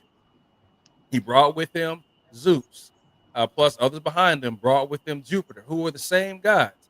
Zeus was Greek for Jupiter. who was Roman. Hermes was Greek for Mercury, who was Roman. The same damn gods, but they were named differently depending upon what side of the line you crossed. So again, you had syncretism. We spoke about that briefly yesterday, which is the combination of the two. Why Alexander called himself Zeus Amon when he went to the Oracle of Citra, where he walks down, he comes back. Zeus is my father. No, your father was Steve or something like that. I'm being facetious, but nonetheless, his father was not Zeus. But that is what he decided to decree himself as. Ptolemy the first Soter. He became Serapis. That's the name that he wanted to be recognized as a deity. They have coins, again, busts. And when you, bronze busts or whatnot, and you look at that, when you look at the pictures of Serapis, you see the image of Jesus, because that's where the concept of Jesus came from. They prayed to Serapis before they prayed to Jesus. The bishops of Christ, Serapis Christos. All right, that came before that. But if you go into Google, they'll say no, the two had nothing to do with each other. Right, Serapis was not Jesus. Jesus was identified as being Serapis. So when Coach and I had that miscommunication yesterday where I said Serapis is real, what I was saying is that Serapis was based off of a real person. But he and I are still on point with that. Serapis was based off of the fictionalized, deitized version of Ptolemy the First Soter. I landed. Boom. All right. So we done landed a whole bunch of planes today, and goddamn it, I'm done. We're not, because this shit can go on forever, like it did yesterday. We're not doing that. So I got other videos to make.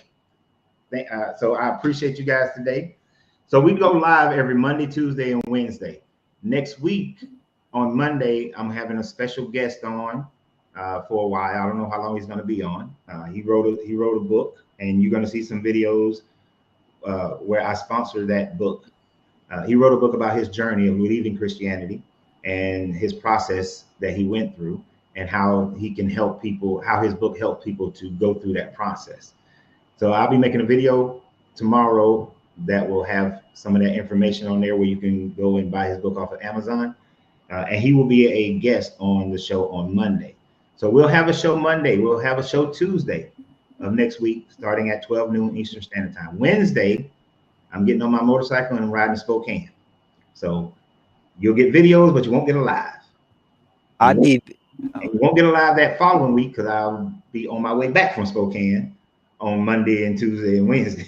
But so does he have videos? I got a question. Do the guest that's coming on the show, he has his own book? Like he basically has his own book. Yeah.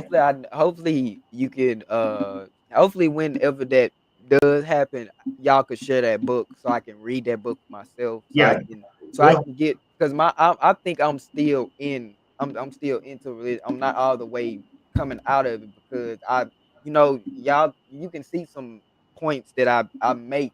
Yeah, you still holding on to some stuff, but yeah, and I'm trying to let go of that stuff, because like if we got free will, right? We all should be free. I'm not saying to do what we want to do, but to not slide back in the hole, JBJ. I'm just saying, we should be able to, be free. We should be able to be free. Not saying do whatever you want to do.